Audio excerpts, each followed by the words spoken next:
Aloha Awinala, everyone. It is 1:19 p.m. The Committee on Budget is reconvened, and we are going to start with the Department of Design and Construction, whose presentation can be found as Departmental Communication 202. And we have with us the Director of the Department. Good afternoon. Good afternoon, Chair Dos Santos Tim and Vice Chair Nishimoto. I'm Haku Millis. I'm the Director Designate for the Department of Design and Construction. Very happy to be here today. And with me, if I may introduce our managerial team, I have our Deputy Mark Yonamine, our ASO Natalia Kravchuk, the head of our Program Coordination Branch, Sandra Kunioka, the head of our Land Division, Aaron Sakamoto, the head of our Mechanical Electrical Division, Alan Lee, the head of our Facilities Division, Dennis Kodama, and the head of our Civil Division, Tim Trang. I can't say enough great things about this team. They do tremendous work for the city. They work very hard in supporting our client agencies and have worked very hard on this budget. That I'm very, very happy to be here to be presenting. So with that, we'll jump into fiscal year 26 budget for Department of Design and Construction. Just a quick summary of our operating budget. Administration making up about 5% of the total $32.5 million for DDC. The project and construction management portion making up 84%. That consists of our civil division, our mechanical electrical division, and our facilities division, who are responsible for executing specifically CIP projects for various clients and agencies. So that's our engineers and architects who are overseeing design and construction. Land services, primarily our land division, making up 11%, as I mentioned, a total $32.5 million. Next slide. Looking back to fiscal year 25 and what's new for 26, we're proposing an increase of 3 total full-time employees, increase in salaries of 1.4 million, increase in current expenses 2.7 million, increase in equipment 261,000 for a total increase of 4.5 million or 16%. Budget issues or significant changes from 25. The department total budget issues at 3.3 million, broken down by our execution divisions. Mechanical electrical division, current expenses of 360,000. So that includes 160,000 to paint the JTMC PV carport structure. That was in compliance with the requirement from DPP. After this budget went in, so we did need that money. After this budget went in, DPP has waived that requirement for us. But we do, however, need that 160,000 we could utilize for additional projects related to PV, for example, the Alawai Golf Course. We're going to have to do, we found out we have to do an archaeological inventory survey, which is very, very expensive and time consuming. And then we always have unforeseen hazmat conditions or hazmat remediation that we would be able to definitely utilize that money. The 200,000 for amended phase 2, that's for our energy service performance contract. We plan on amending that lease. That lease payment will increase because we are taking advantage of other savings opportunities across city facilities. Facilities division, 2.8 million. This includes 300,000 for staff augmentation, supporting various CIP projects. 250,000 for demolition work at Cocoa Head Stables. 1.5 million for hazmat cleanup and remediation for Honolulu Hale first floor, and then another 800 for the HVAC systems improvements. Those are very rough estimates. We haven't done designs or anything like that just yet, but that's what we have planned for now. Another 7,400 for laptops. Civil division, as I mentioned, the 3 positions, full-time employees are for structural engineers. We have a a bridge program where we inspect and do rehab work for all of the city's inventory on bridges. We're requesting 3 positions, but only half of the salaries just to give us time to fill the positions. And that is because we are looking to increase our program and start investing more in our aging infrastructure.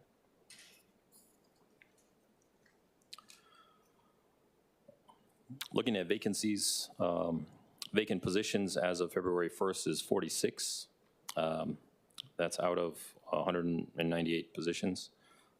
We project to fill 23 of those positions by July 1st and project to fill the rest of them by the end of the fiscal year.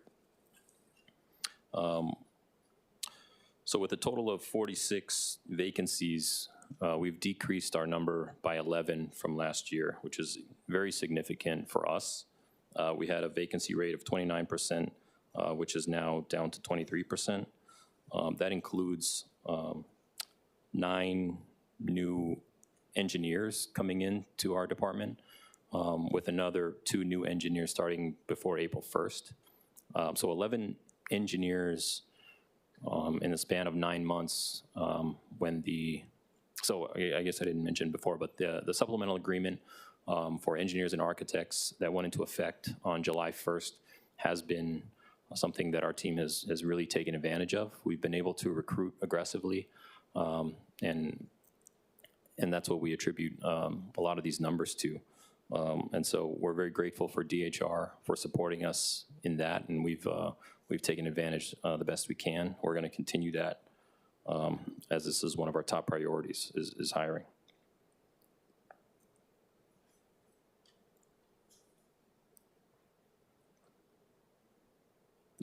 Next slide. Sorry. Budgeted overtime hours for fiscal year 26, we have a slight increase in overtime hours by 7.8% from fiscal year 25, or about 17,500. Next one. Federal funds. So this year, we're projecting, or we are indicating 2.1 million for our federal bridge inspection program. These funds vary every year, but is absolutely necessary for us to conduct these federal mandated inspections every 2 years for our bridges. And so, yeah, there is a city matching component as well. Now on to our capital improvement program. So we do have 1 vehicle purchase, as you can see here, for our land division. It's a replacement of an existing vehicle. Next slide. And then we have our full list of workload for DDC, a total of $340 million this fiscal year. Just some notable items on here. The Civic Center parking structure reconstruction. So that is a carryover. It's going to be utilizing funds from fiscal year 25, and we are working to get that started toward the end of this calendar year. So it has everything listed: police facilities, fire facilities, flood control. Next slide. Another notable is, are you on this? 29 DFM? Yeah. So number 32, Salt Lake Boulevard widening, $76 million. One of our more significant projects. It's the final phase that we're moving towards. Construction is underway on 3A, and this will be 3B. So the bridge rehab project listed here, this is a bulk fund for our bridge program. So I mentioned the 3 full-time employees that we're looking to add. Right now, we currently have 3 licensed structural engineers in our bridge structural section, which manages their bridge projects. We met with the administration and shared our concerns that every year we're adding new bridges to our to-do list while not taking enough off of them. We would like to take advantage of the 3 structural engineers that we have, bring in a few more, and ramp this up so that we're able to keep up and make some absolutely necessary improvements on our aging infrastructure. By reference, this line item was $3 million last year, and we would like to bump it up to $19 million this year. The next one is a significant one, number 37, a reconstruction of storm drain structures in Kaka'ako, $32 million to fix drainage culvert in Kaka'ako. We will be working very similar to the bridge program, overall aging infrastructure that we want to start correcting. Next slide. We also have our list of parks projects and enterprise services who you heard from earlier today. That is our presentation, and very happy to take any questions that you have. Thank you. Members, any questions? Where should we start? Councilmember Kiaina. Thank you. Thank you, Director Designate. First, let me just say that I was pleased. You and I have worked on a multitude of projects, so you're not going to be surprised by my just getting an update. But I am pleased that Corporation Counsel has asked the courts to expedite the consideration of haiku stairs, of course, because I do believe it's a matter of public safety, not just for people who are irresponsibly hiking up there, but also for our first responders. With regard to preparing for whatever decision is made, do you have sufficient funding in your proposed budget to be able to accommodate the cost should we get the green light? Thank you for the question. Yes, we have been working with administration to make sure that necessary funds are going to be in place for what is likely to be escalation costs that we've had to put the contractor on hold. So that project ideally would be moving forward sooner rather than later, but the administration fully intends for us to remove the stairs. Thank you.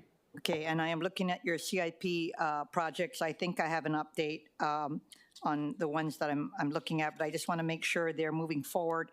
With regard to Kava Stream and Kaneohe, I understand that there was a problem with the contractor. Has that been resolved?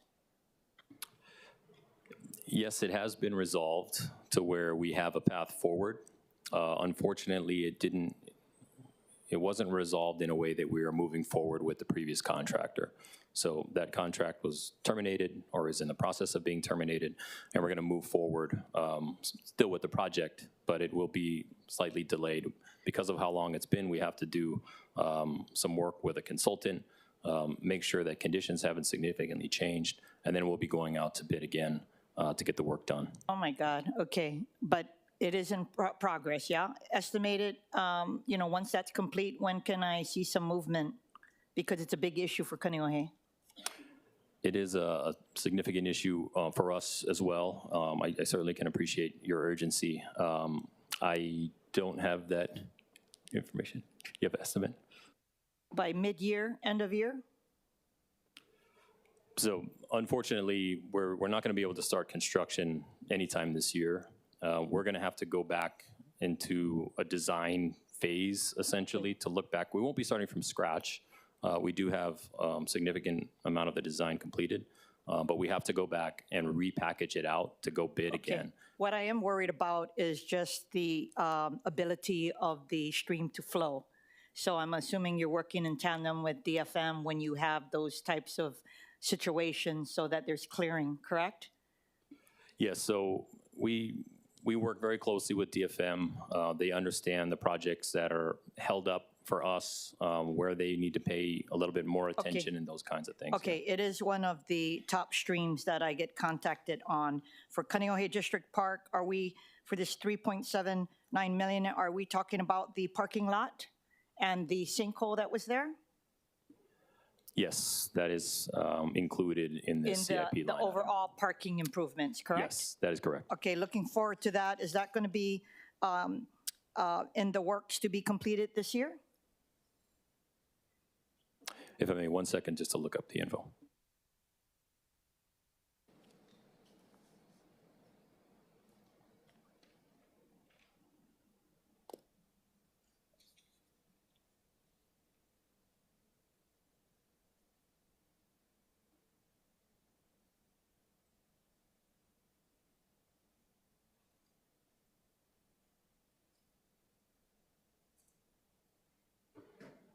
So we are looking to bid that out and open bids in the next month or so. I don't think it's unrealistic to have work begin later this year, but I can keep you posted Okay. on how things go. And I with just want to bids. make sure that the lighting is going to be appropriate, because I do know that there's some challenges with park users, yeah? So part of the parking improvements will include appropriate lighting for people who go and play tennis, for example, at the courts there. I just want to make sure that's part of the parking improvements, that you make sure there's appropriate lighting. You don't need to answer it now, I'm just making a statement. And Waimanalo Beach Park, with regard to the pavilion, is coming along. I am pleased that geotechnical work is going to be for Kailua Boat Ramp, the improvement project. Could you give me a status report on this? And also, I remember the community was concerned about the size of it. This is going to be taking into account a boat ramp that is going to be smaller in nature, yeah? And still comply with ADA standards, is that correct? So yes, thank you for the question. So we are moving forward with the geotech investigation work. That was slightly delayed in working with the Army Corps on getting the necessary permits. And so I can get you the latest schedule for that project. The boat ramp itself will not exceed the footprint of the previous boat ramp. I know there was concern about increasing the size to match some of the other boat ramps out there, but what is being proposed and what we've instructed our consultant to provide is something that will match what was there before. Okay, that's good to hear. And with regard to the Army Corps, I know it's not my job, but let me know I can help, because when I've had Pilikia over their approval for certain projects in my district, I go and get a hui to kind of encourage them to move forward, because the boat ramp is in disrepair, right? I put in a riser, there's pukas there. It's, again, a public safety issue and needs to move forward. My last summary has to do with just not so last, but federal grants planner. Your department is identified as part of the departments that we will be putting in a planner for, and I see that you guys have received some funding, and I think it could increase. So my last question actually relates to your public information officer. You and I have talked about this before, and I'm delighted that you have a Cindy Cromwell on board. Can you tell us how that has helped? And the reason I'm saying this is we talked to DFM earlier, and they don't have one. And I want you to tell maybe your colleagues how important this has been for you, because I feel that you guys work so hard, right? And you need to get your word out. You need to have someone to do it for you. So can you tell me how it has served you well? And don't you concur that perhaps DFM might also benefit from a public information officer? Thank you for the question. I definitely think, without upsetting administration, that every department could have benefits by having their own public information officer. As engineers, which most of DDC is comprised of, we're not writers per se, right? And so it helps to have somebody who has that skill set, who can tell that story in a different way that we would necessarily think about it. It takes some of the load off of our PMs who are in the past writing news releases. She can help with adjusting the wording or making sure the graphic is a little bit more expressive or relatable for people who are going to read it, as opposed to us just drawing lines on a page and saying this is where the project is. On top of that, she has helped, as you note, in public outreach, additional town hall meetings. She's also tasked with helping out with all of our recruiting efforts and planning the job fairs and how our team is coordinating in that. And so, yes, very, very glad to have a PIO with DDC for sure. That's really terrific, because for me, PIOs is not just about out media, it's about community engagement. And I think that's lacking When any of the agencies start a project and go into community and there might be pilikia, I think it's better suited for a public information officer to help you in the development of a plan. And on the recruitment front, I hope I've been saying it whenever I can, but given the skill set necessary for those in your field, you need to really work with the Human Resources Department to target many federal officials who will be losing their job. And I would think that a lot of civilians out of DOD who are going to be having that kind of area of expertise are going to be well suited for your department. Thank you so much. Thank you. Okay, thank you. Councilmember Cordero. Thank you, Budget Chair. Hi, Director Designate Millis. Thank you very much for your presentation. I'm very grateful to your whole team, especially. And my question is going back to the contracts and contractors, because you mentioned that quite a lot in your presentation and in your responses to Councilmember Kia Aina. And you said that when contracts are paused and then or asked to be reconsidered, are we still paying the contractors if they're pausing work? And how much is that? Thank you for the question. So the contractor is given a duration when we start construction that they are expected to complete all of the work under that scope. And so, it's not ideal, but there are times where they have breaks in work, or, the public won't see anybody out there for some time. Some of that has to do with their own coordinating of subcontractors who are doing work for them, their overall workload, when they can get materials on island if something is delayed coming over. And so while they are still under contract, they are not producing any work during that time that we would pay for. And so the way that we are set up is after they complete work in the ground or whatever as it's related to the project, that's when we verify the work, and then they would bill for that specific work. And so they might not, if they're not doing work for 2 weeks out of a month, and then they work the next 2 weeks, they could bill us for those 2 weeks, depending on exactly what they did. Thank you for that. And that's actually really good to know, because of course, if we have to pay them for not doing the work, then that would concern me, but definitely that sounds a lot better. Another thing is are the contracts like NORESCO under DDC, or do they come from what do you call them, client agents? Sorry, I didn't hear you. Oh, are the NORESCO, what's it called, contract under DDC? So the NORESCO contract, the one that you're asking about, is the one with parks. They have a very similar, as I understand, contract with NORESCO that DDC has with JCI, Johnson Controls. So they entered into a contract with NORESCO specifically for energy and utility efficiencies with parks properties, while DDC looked at general city facilities across the island, excluding parks. And so that project is exclusive to DPR. Okay, got it. Thank you for that clarification. And so when we do those contracts for energy savings in the long run, does the department see the cost savings, or where the facilities are? I don't know where the cost savings would be seen. Thank you for the question. So the savings that is generated right now is going towards paying the lease of the work that is being done, to pay the work that's being done. So the way that the city has gotten creative with this is we're not paying for any construction work up front.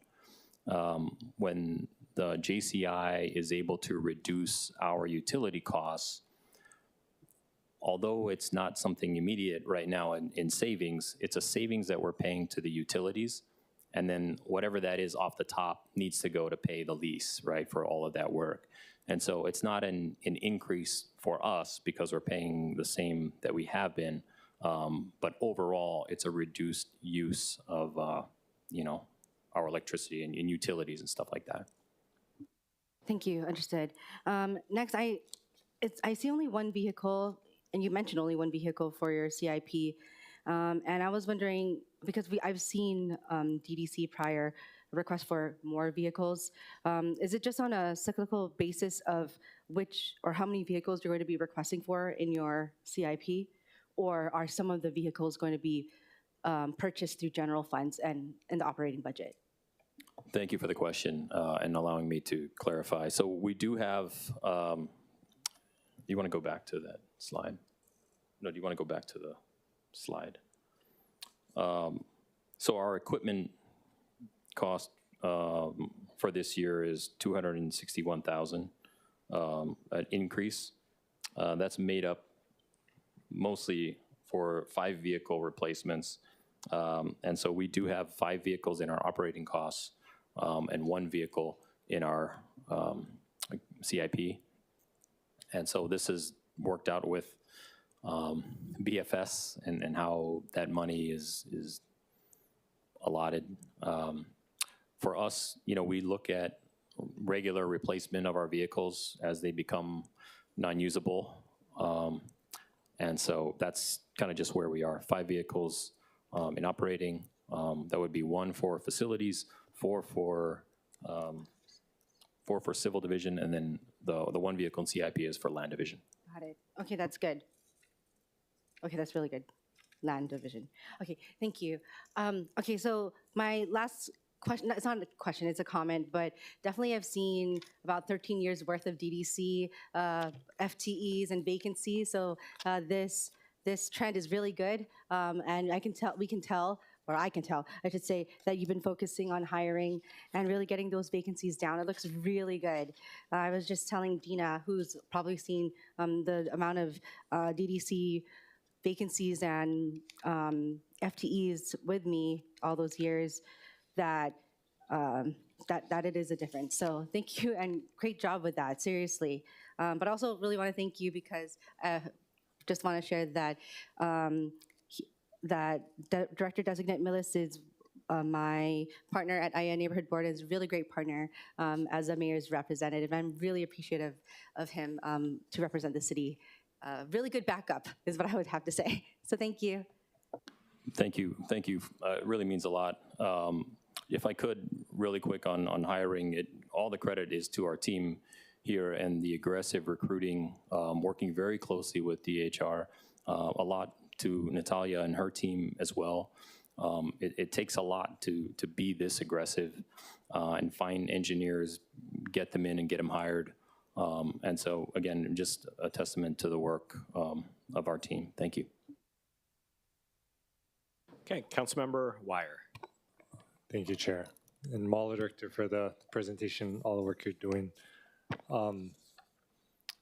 Just generally, I was going to ask, because I appreciate the bubble chart that we always get. I think we got one last week. I just want to make sure I was reading it correctly. So does it always correspond to CIP project, or the bubble chart may be a little more specific? And welcome your input. And I'm just curious, like, for example, also when we have CIP funding, say, allocated to various bridge repairs, like stuff like that going to show up as an individual project in the bubble chart at some point? So yes and no. Are you asking about council initiated that would go into the bulk fund?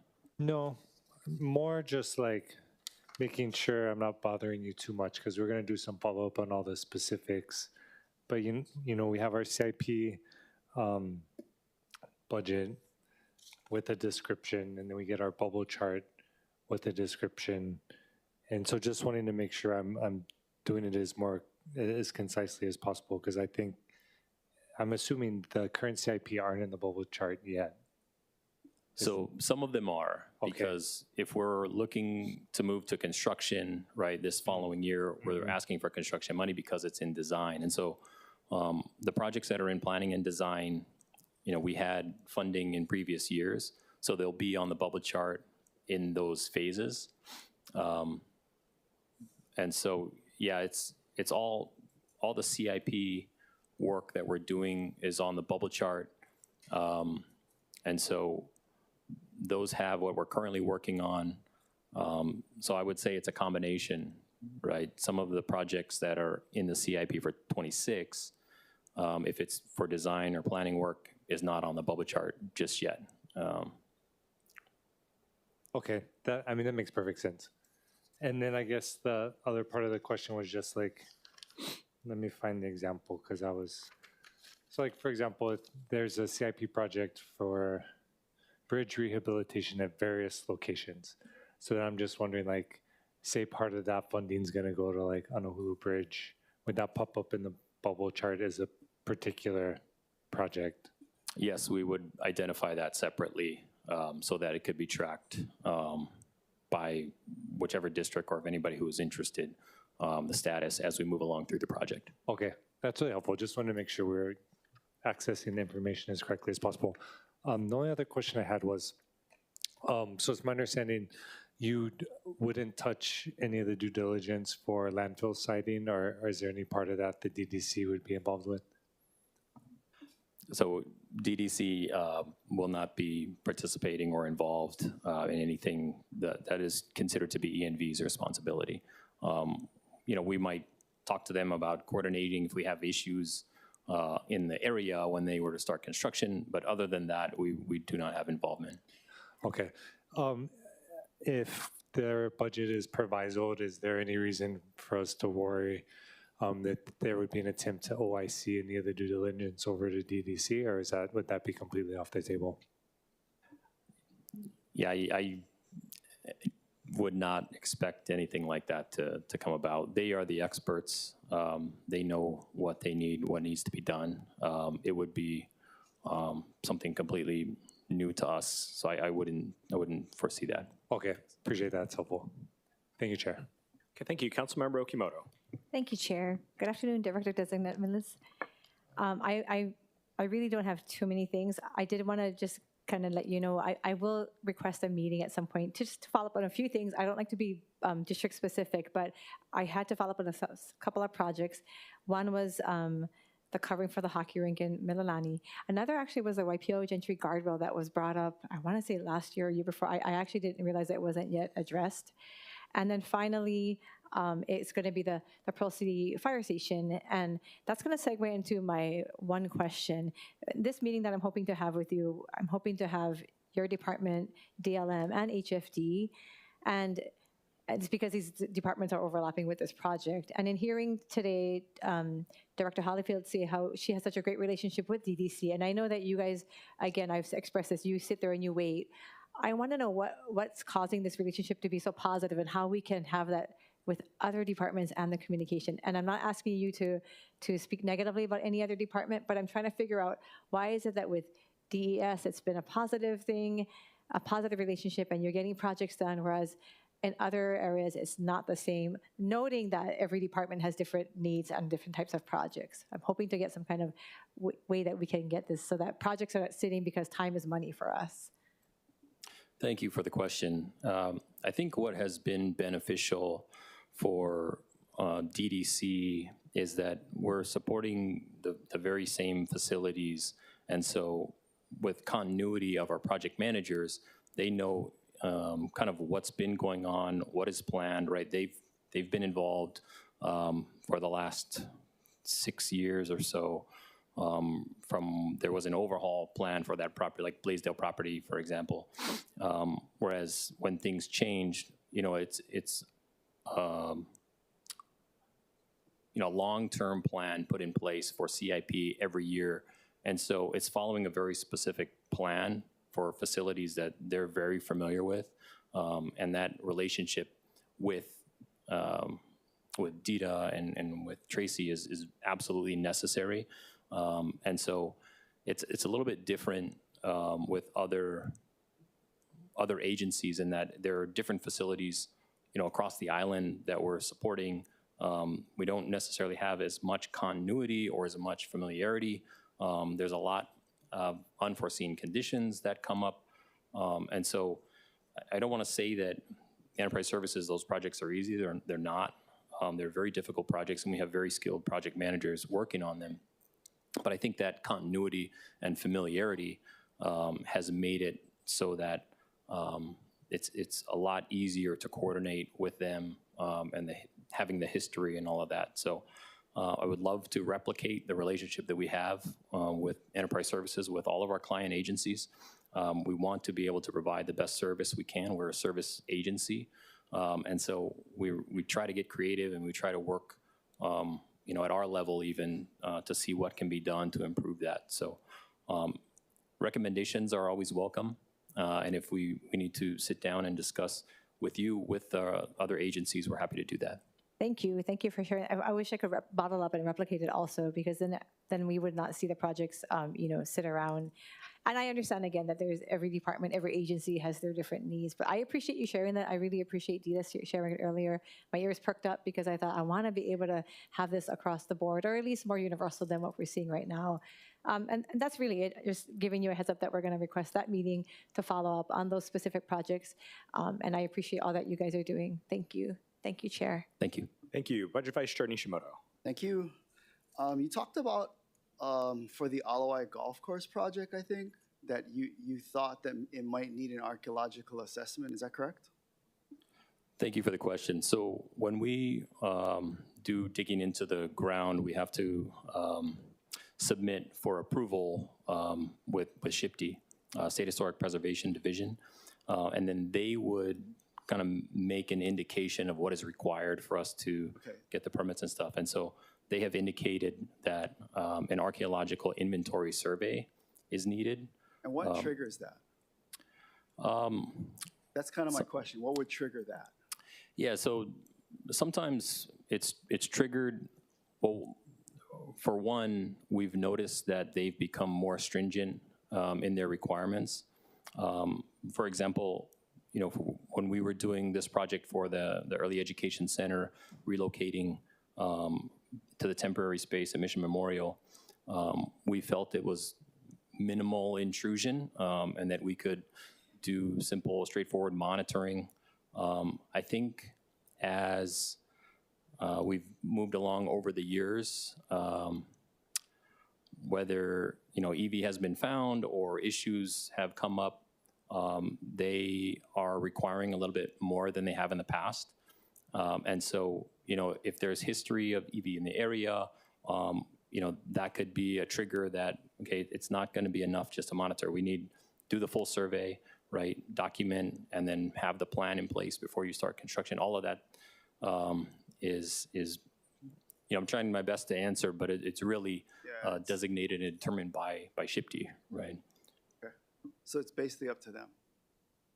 Essentially, and we try to work with them and see present what we feel is reasonable. But similar to DPP, right, they're enforcing and we follow. Okay. And then, you guys have a large CIP budget. So I was kind of looking at where I could find kind of the bond issuance plan for not just your department, but the entire city budget.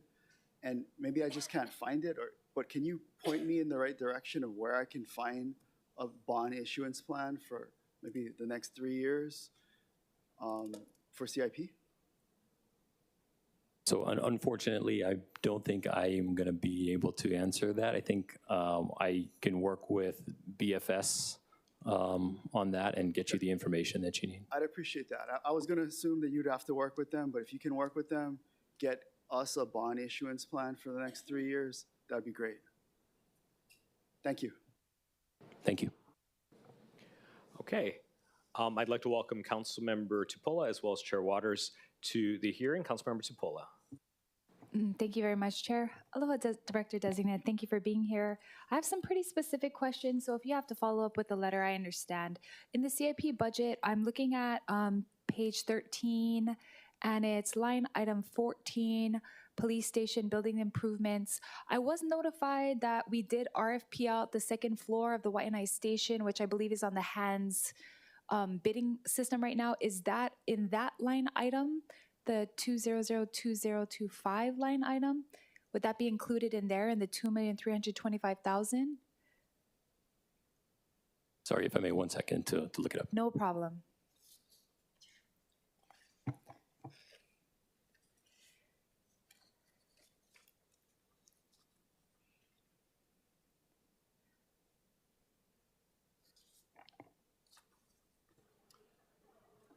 Sorry, I thought there was, there might have been a little bit, but that one is out to bid, and that is not going to be utilizing any fiscal year 26 funding. Okay, sorry, are we talking about the line item or are we talking about the Waianae station? Which one? The Waianae station. So it's, So real quick, before we talk about the station, is this in this line item, yes or no? No. no, it is not. Okay, got it. And so the bid that's going out, the one that I looked at, they sent it over to me, that is for, For the Waianae police station? yeah, so if it's not included in here, then it's for, Yeah, so we're using 24 money for that. So that's why it's not in the proposed 26 oh, so it's budget. money that we already allocated and now it's finally going out to bid. That is correct. Okay, okay, got it. Thank you. Thank you for going slow for me. Okay, now I'm on page 15. Again, I'm going to be specific. So on page 15, I'm looking at line item 48.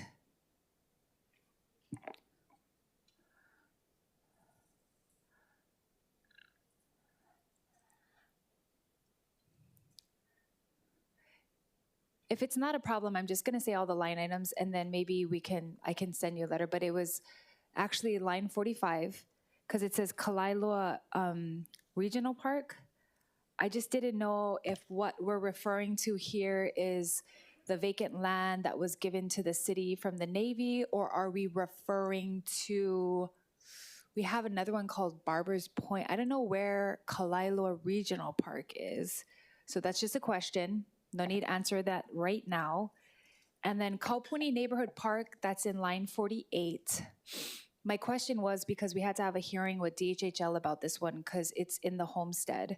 So I just need to update the homesteaders about what the 400,000 is. I mean, I'm excited to see these listed on your list. Thank you. I'm sorry. What was the second project? Line 48, Kaupuni Neighborhood Park.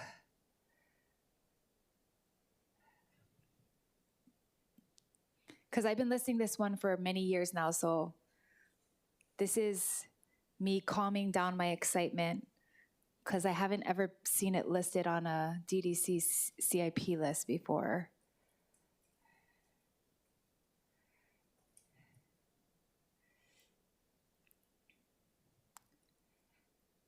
And then I just have two more when you're ready.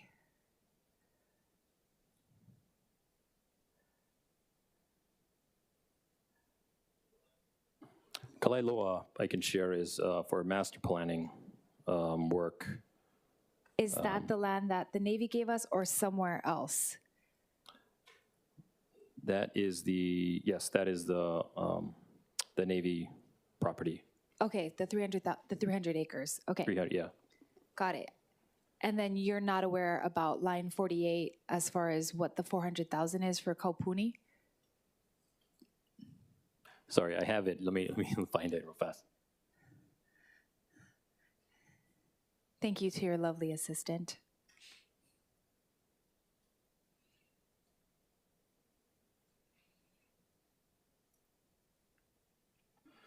Yeah, so this is a new project that was put in by DPR for a play apparatus. Yay! So I just have to say, since that park was built, since the homestead was built, nothing new has gone there. So thank you. I'll let the homesteaders know. Okay, next line, 54. 54 has 1.6 million, and I'm desperately wondering if it's for the bathroom. I'm sorry, what project is that? 54, Oh, what is the title? Oneula Beach Park. Oh, Honolulu. Yeah.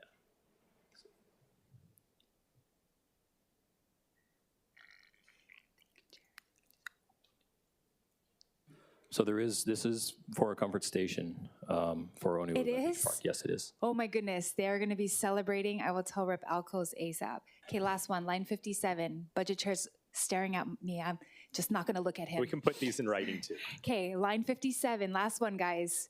Pu'uhulu Park, because I just had a town hall at Pu'uhulu Park last night. I need to know what the 500,000 is for. And then if I'm limited for the rest of the hearing, I'm fine. I just need these answers. So we're doing investigative work right now for eventual master planning so I think that's all I can share right now. No, that's perfect. Master planning. Let's go with that. Okay. Because me and Director Thielen have been discussing this. Okay, great. Yes. Thank you, Director. Thank you, Thank you. Chair. Okay, thank you. Chair Waters. Thank you. Good afternoon, Director. And I apologize, I came late. You may have already answered these questions, but I only have two. So I'm looking at your slide deck, page 5, vacant positions. You have 46 as of February 1st. And according to this slide deck, you're going to fill all 46? So we have been very fortunate to take advantage of the supplemental agreement for engineers and architects that went into effect July of last year. It was revised in February of this year, and we've hired a significant amount of engineers and support staff as well. Our team has done an amazing job. We feel confident to be able to hire the 23 as noted on the slide before July 1st. You know, I asked my staff about potential hiring issues, and you know, I've heard you ask other department heads about the potential for savings and stuff like that. So, you know, that is something we're going to look at.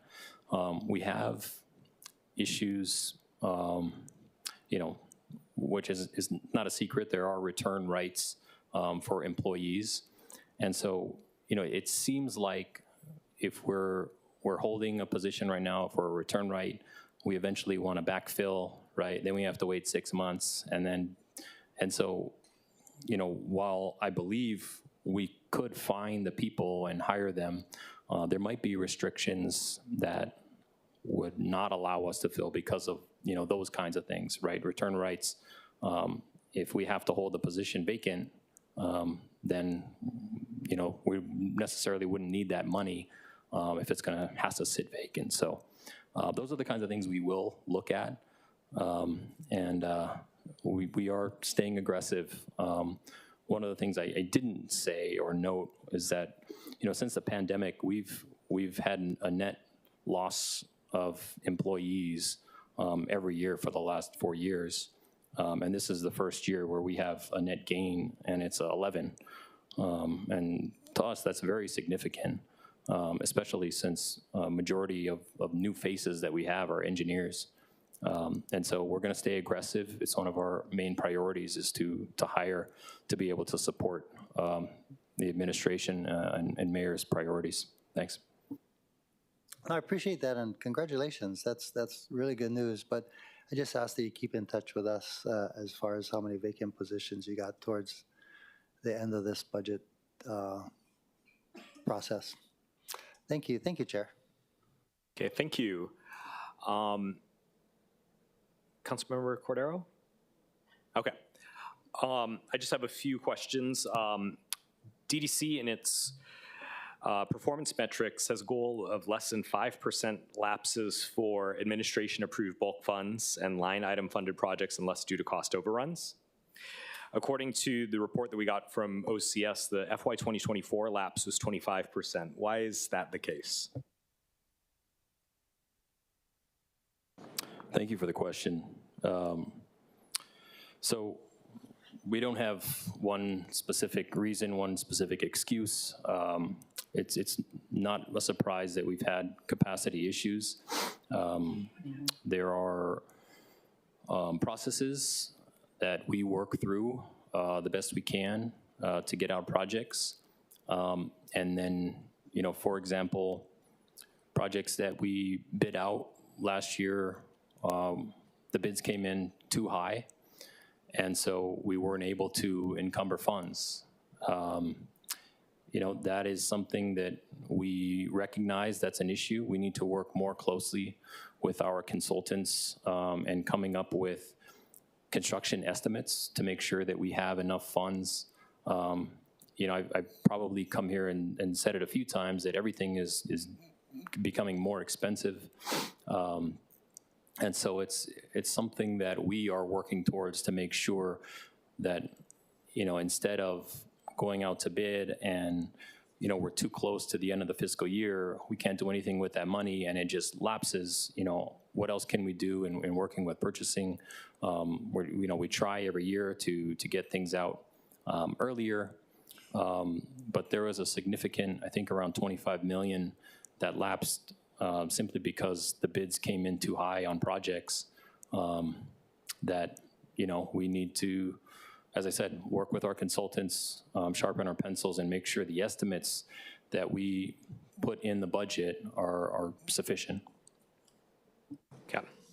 And then in your operating side line items, there's 155,000 budgeted for the renovation of city leased spaces. What is that? So thank you for the question. So we provide various support to agencies for unanticipated changes or needs to their space.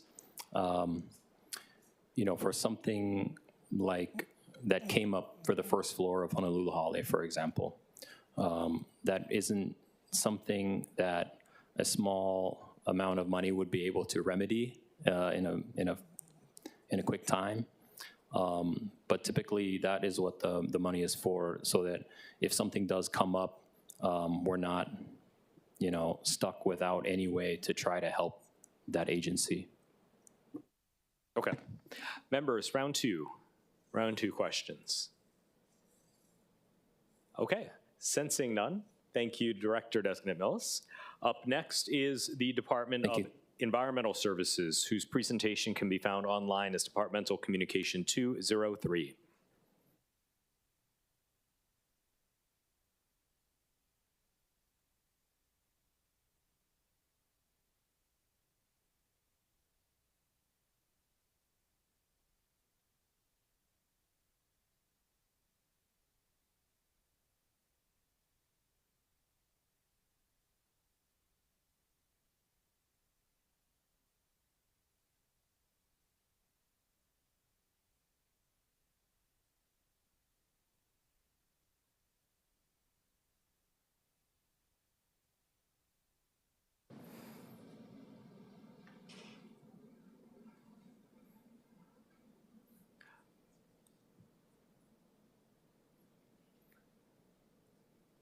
Okay. Director, please proceed.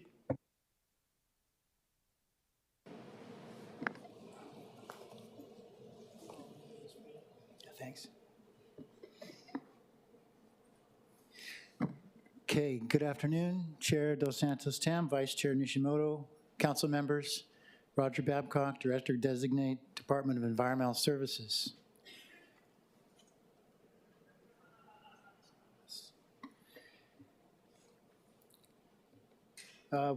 Joining me here today is Deputy Director Mike O'Keefe, Dan Brick, Chief of Environmental Quality Division. I have Lynette Smith from Budget and Paul Christensen from Long Range Planning CIP Group.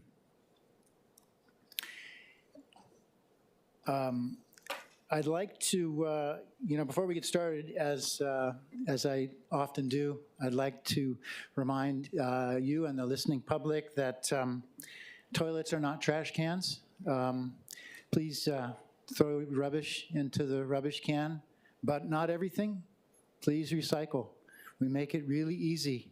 There's a blue cart, a green cart, a gray cart, 7 convenience centers that are open every day.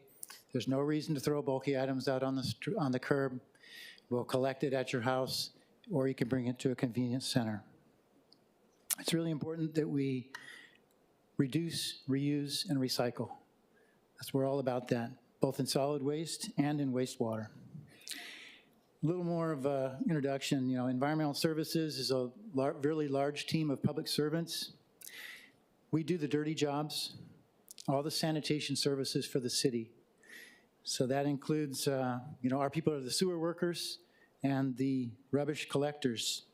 And we do have people working 24 hours a day, every day, 24/7, 365 days a year in both those operations. And we're working for the people. And it's worth noting that sanitation is really a basic service that all residents are entitled to, and sanitation is essential to public health, environmental health, and just prosperity, for us to have a prospering society. It's a very basic core function.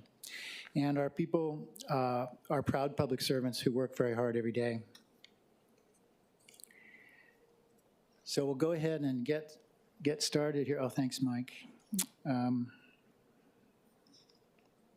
So this first slide is a summary of an ENV's FY26 budget. This includes both sewer and refuse. So operating budget request is $537.9 million. Debt service, $249.5 million. Capital program, $533.7 million, for a total of $1.32 billion. I'll go over all these in more detail, of course, but the debt service reduction, I want to point out, $32 million less. That's due to some debt restructuring that we did this past year, where we refunded some bonds early in order to save money. $32 million. There's a lot of savings possible when we refinance our debt. And the operations increase is due to moving engineering division salaries out of CIP and into operations, which was a decision that was made by the administration.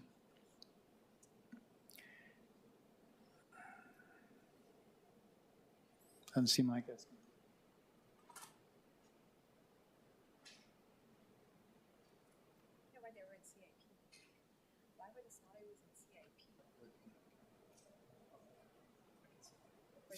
Oh, there you go. Okay. Okay, here's just a little overview of the department org chart. We have six main divisions. Office of Administrative Support, there's 42 positions in there. Division of Collection System Maintenance, that's the sewer workers, 211 positions in there. Division of Wastewater Engineering Construction, there's 97 positions in there. The Division of Environmental Quality, there's 84 positions in there. Division of Wastewater Treatment and Disposal has 361 positions. And Refuse Collection and Disposal has 389 positions for a total of 1,184 positions. Next slide. Okay, so this slide shows current expenses broken down by division. So you see the 6 divisions there. You got the operating budget requests for each division. The total for FY26 is $295 million. And you can see that there are some increases there. And I'd be happy to go through what those are in the questioning. Next slide is breaking it down further. So now we're moving into salaries. And then there'll be, so there's current expenses and then salaries is next. So here we show FY26 salaries by division. The total for salaries is $100 million, just over $100 million. And again, that's for 1,184 budgeted positions. Go ahead and move on to the next one, I think. This is overtime. So you see the budgeted amounts for overtime for FY26. They are fairly similar to FY25, and based on essentially data from the past 12 months. You see they're broken down by division, and those can be, it is budgeted this way as dollars, but they can be turned into equivalent number of hours if you're interested in those numbers. Go ahead and move on to the next one then, which is vacancies. So we do still have quite a few vacancies. You can see that as of the snapshot on February 1st, we had a total of 322 vacancies. That's 27%. On the sewer operation, it's 249, which is 31%. On solid waste, it's 73, which is 19%. It also shows how many positions we intend to fill before the end of the fiscal year, the current fiscal year. And that includes another 87 in sewer and all the positions in solid waste. That would leave us with 160 vacancies, or 14%. Next slide. So this just goes over briefly, it's just a list of the things we're doing to fill vacancies. We do a lot of career fairs. Actually, we have people today out at Waianae High School. There's a career fair from noon to 3. And there are a lot of career fairs that we go to, not just the ones at Blaisdell. We go to high schools and other things as well. So we do have an outreach, an off-island outreach program, a fellowship program for engineers. We haven't had a lot of hits on that yet, but we have had at least one. We are partnering to do driver training. We have quite a few vacancies for CDL, probably about 50. We recruit above minimum and hire above minimum, RAM-HAM. We offer recruitment/retention incentives for some positions, engineers in particular. And we, as Director Millis mentioned in the previous presentation, the engineer raises were significant and helpful. We have recruitment videos and some branding efforts in our different divisions. We have a really important wastewater operator training program, and we did a lot of recruiting with that, and we've filled about 30 wastewater operator positions in the past year. We do some supervisor training, and we have partnerships with the Department of Education, and some of you have heard me talk about that before, in particular with Castle High School, a successful program. So next slide is going to look at the appropriation, the budget. This first slide shows the programs by fund source. So you can see there's $227 million from the solid waste fund and $189 million from the sewer fund for a total of $416 million.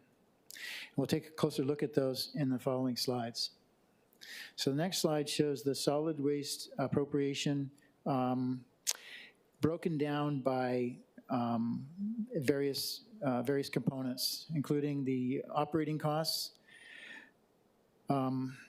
non-salary personnel costs, debt service, which is general obligation bonds in this case for the solid waste side, and support by other city agencies. And so you can see that the total is $330 million for the solid waste operating budget. Next slide shows the sewer operating budget, and same categories. The debt service, there's a small amount still of GEO bonds, but most of it is sewer revenue bonds on the debt service, so that's a big difference from the solid waste side. Total budget appropriation is $456.9 million, or $457 million. Next slide goes to revenues. So the revenues for solid waste are shown.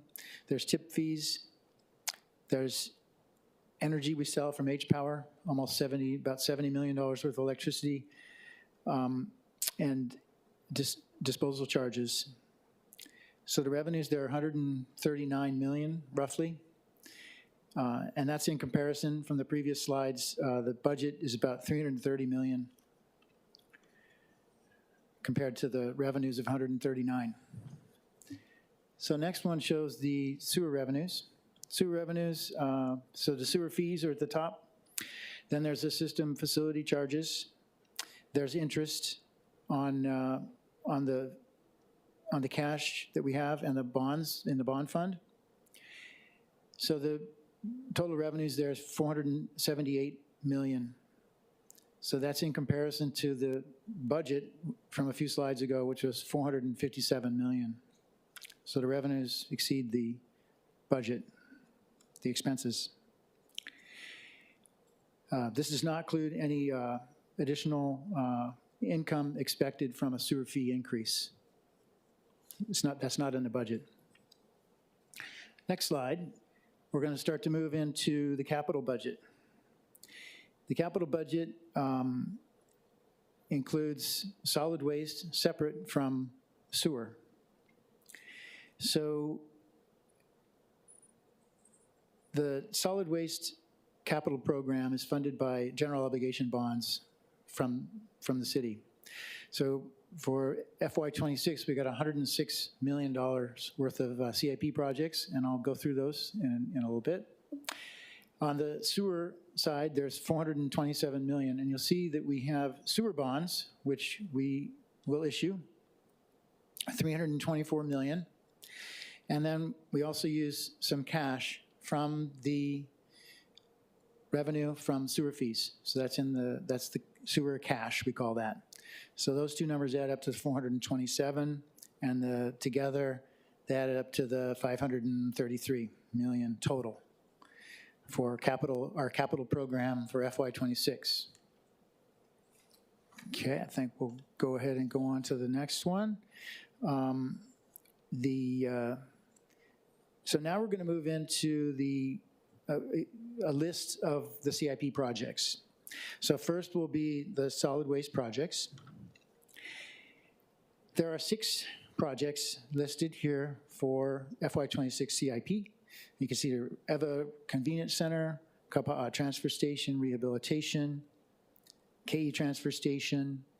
There's money in to purchase land for the new landfill, and a couple other projects there. For the first 3 projects listed, the primary phase is construction. Those are all construction funds. The landfill one is L, land, primarily, and the other 2 are design, the lower ones, mostly design funds. And later I can answer any questions about any of these projects that you'd like to know. Next slide shows, we separate out on the wastewater side, we separate out sewer improvement district projects, which we have funding in here for 1, which is the Eva Beach Sewers Section 4 Improvement District. There is 37 million budgeted this year. That's not the total budget cost. There's still some money from FY25 available. But this is construction funds for putting new sewers to 979 homes that are on cesspools in Eva Beach. Next slide starts the list of other wastewater projects. And this slide has 6 projects shown, and they're related to the collection system.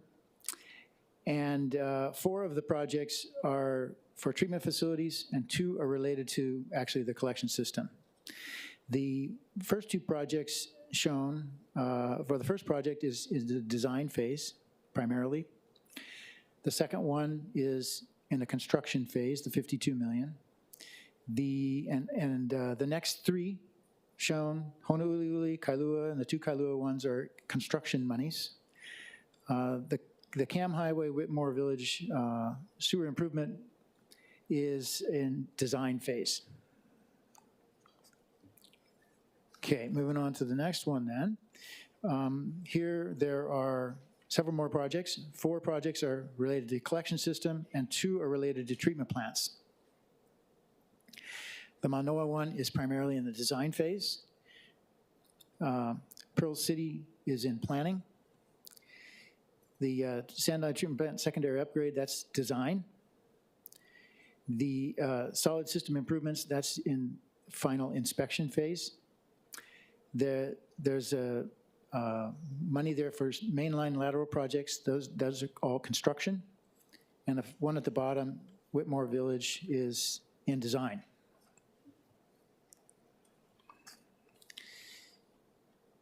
Okay, next one here shows, this slide shows 2 projects related to collection system and 2 related to treatment plants, and 1 related to island-wide equipment replacement and funding.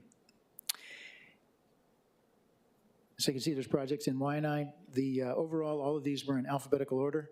So we're here to the W's. We've got Waianae, a couple Waianae projects, Waimalu and Waipahu. The first 2 are in planning. The third one, Waimalu, is in construction. And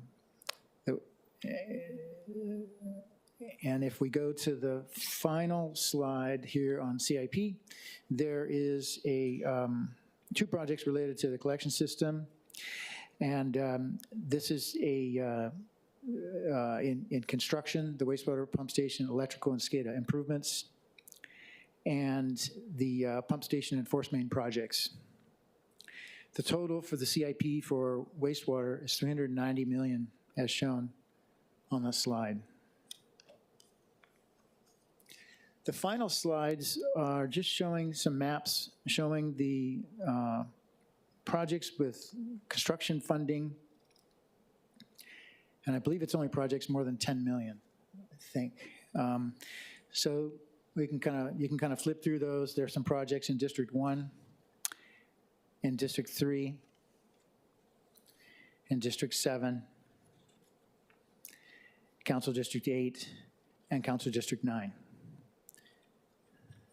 Council District 9, one shows the Eva Beach Sewer Improvement District.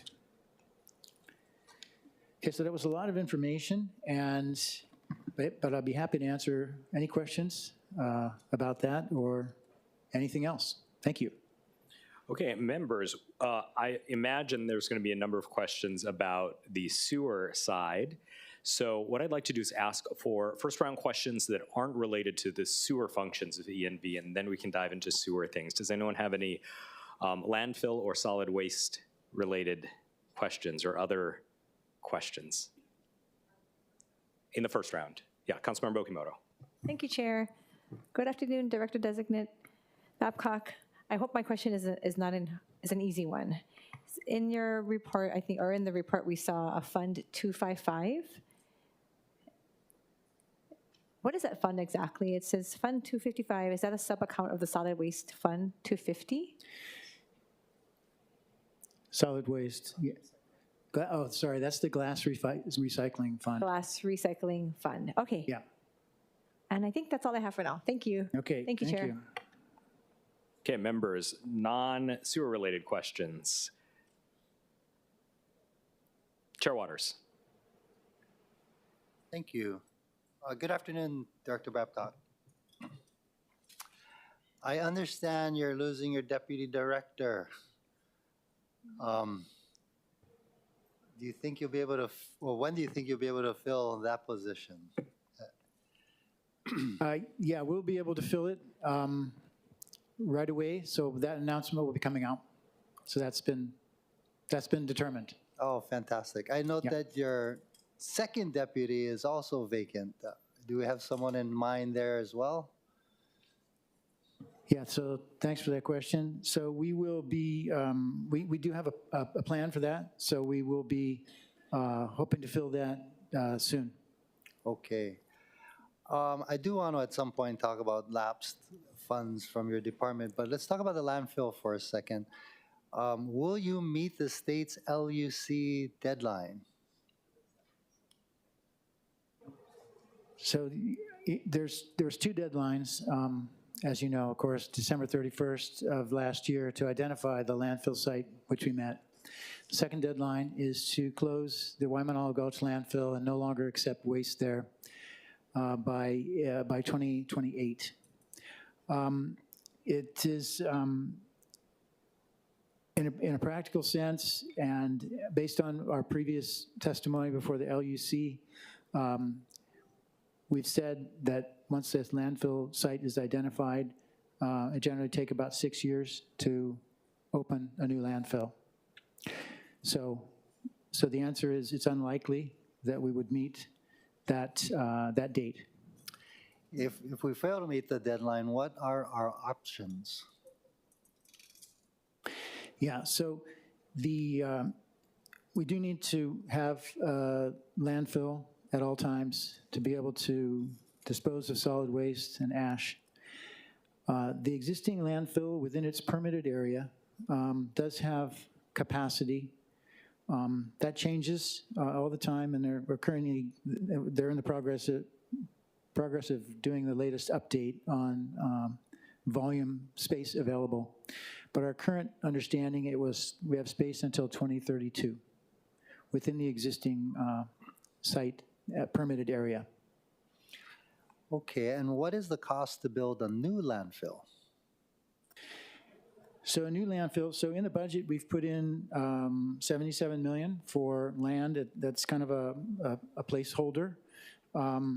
The cost, it's difficult to say. I can tell you what the Waimanalo Gulch landfill cost. It was built in 2 phases. First phase was in 1989. That was 36 million. Second phase was in 2012, I believe. And I have that information here somewhere, but it was another 86 million. So the total cost for the 200 acres that is Waimanalo Gulch is 125 million. So the future cost for a new landfill, which we're looking at 150 acres, the landfill itself is about 100 of that. That could give some idea, but it really depends on land costs and sort of the configuration of the landfill, whether it's on flat land or Waimanalo Gulch is a canyon, called a canyon fill type landfill. Mm-hmm. During lead time to siting a new landfill, do you anticipate any costs? I'm sorry, I missed that. Could you say it again? During lead time to siting the new landfill, I guess I'm talking about planning and design.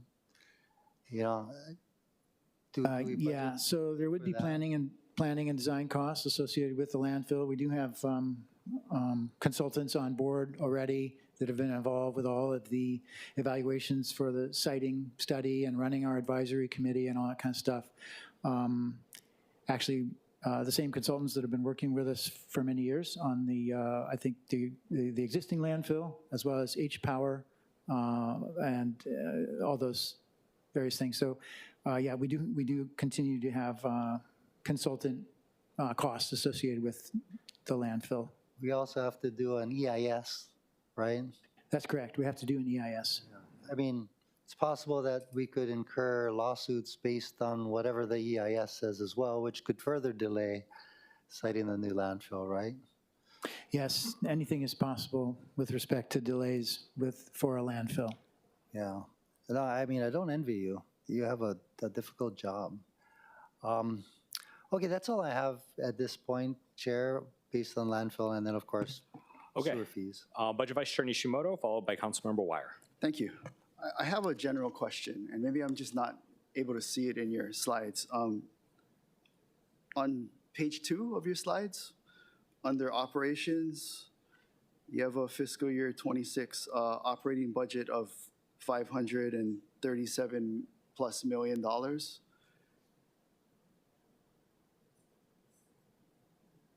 Yeah, that's correct. And then on page 9, for your operating budget request, it's 415 million plus. What is the extra? What is where is the difference there?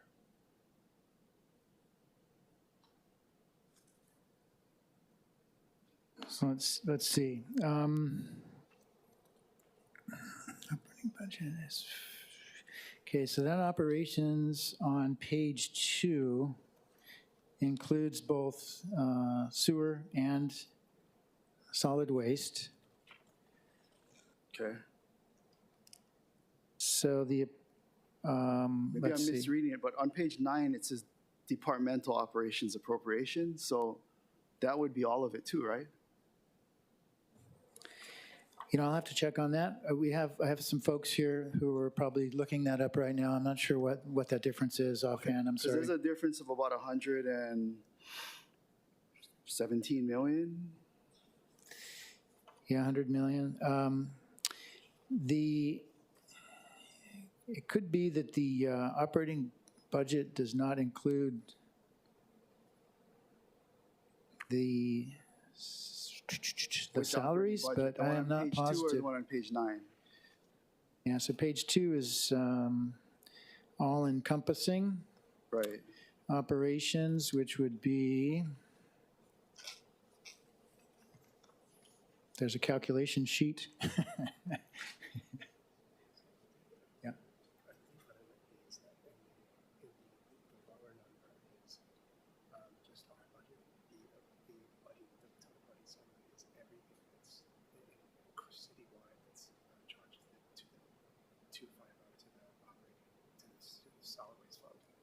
I see.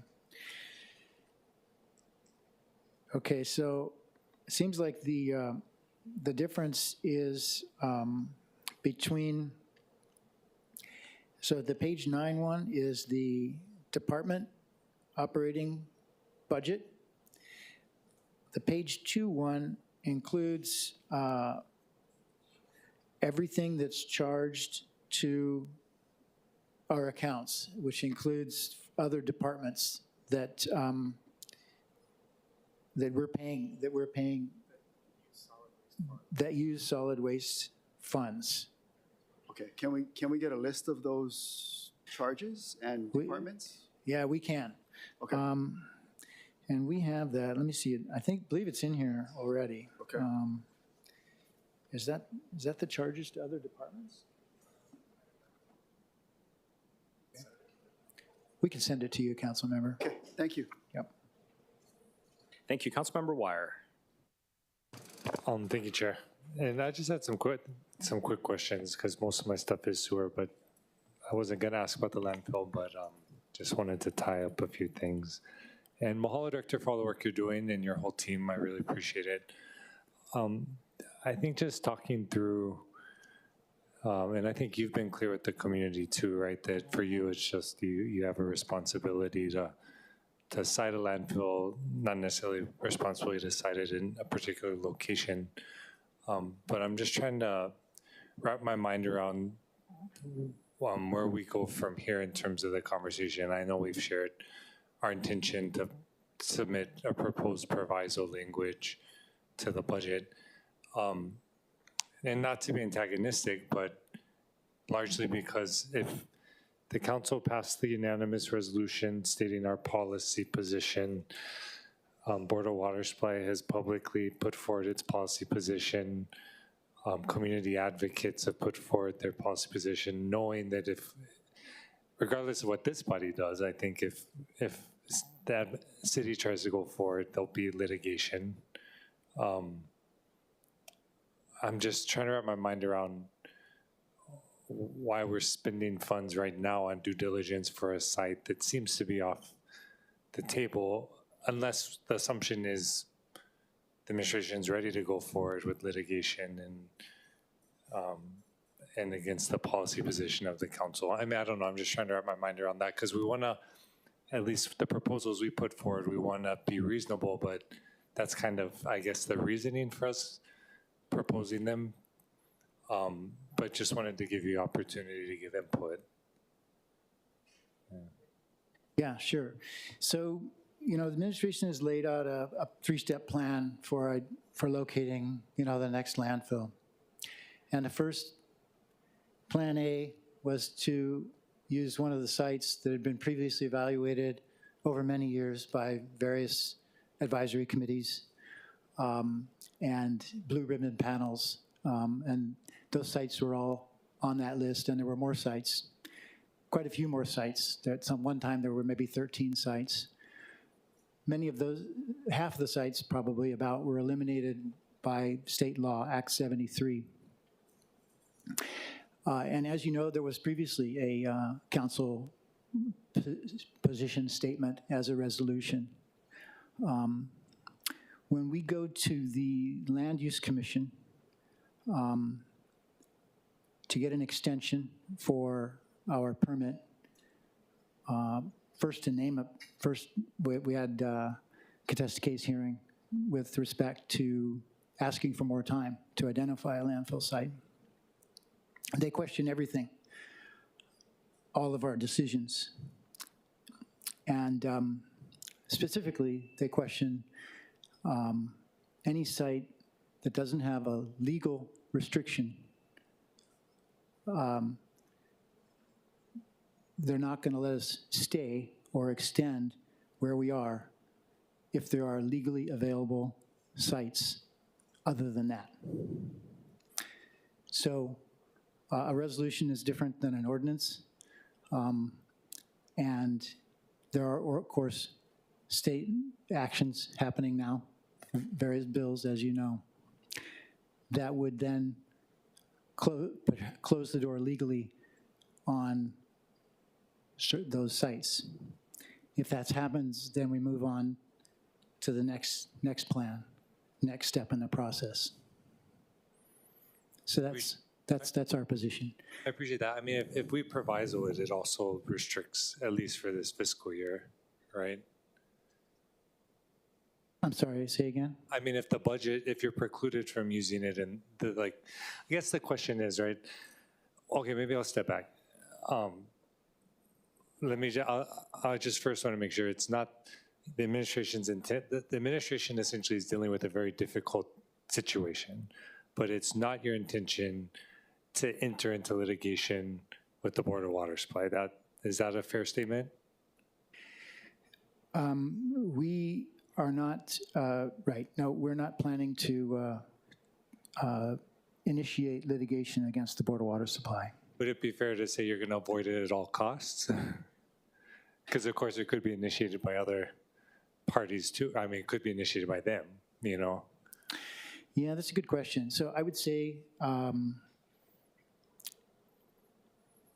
there isn't an effort to avoid anything at all costs. Again, we've laid out our plans. If it stays feasible to have a landfill at the site we've identified, that's our intention, is to move forward with that. Okay. I respect the process. I understand your position.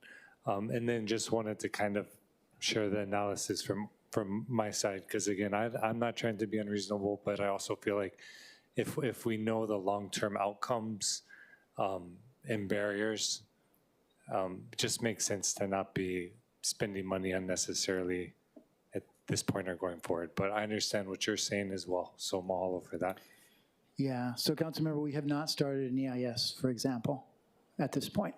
Okay. I think some other due diligence maybe has happened or is ongoing. Say again, sorry? Is there other due diligence going on? Not specifically with that site. Okay. We're doing some due diligence with the other sites that if Act 73 is modified as proposed in at least one bill at the legislature, then the other sites become available. So we're doing some due diligence on those. Those are sites that are outside of the no pass zone. Okay, and presumably you've already have some due diligence on the initial proposed site already. Yes, correct. Okay. Okay, mahalo. Thank you, Chair. Thank you. Councilmember Kiana. Thank you, Director, for your update on the landfill. I feel that the three members most impacted on the City Council would be Councilmember Wire, Councilmember Topola, of course, because of what the current situation is, and then my district.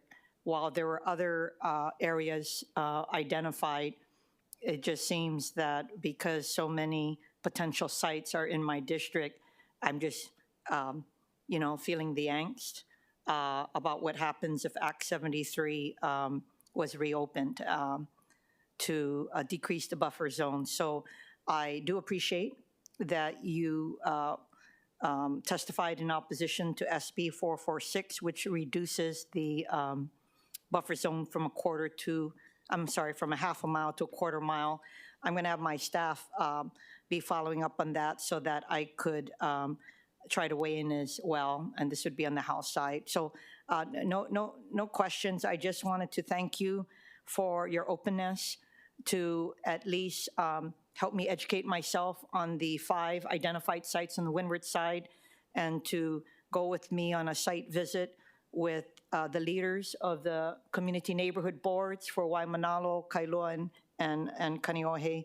I do know that I am going to be visiting the, I believe both the South and North Quarry sites. So that's all. It's, you're not in an enviable position.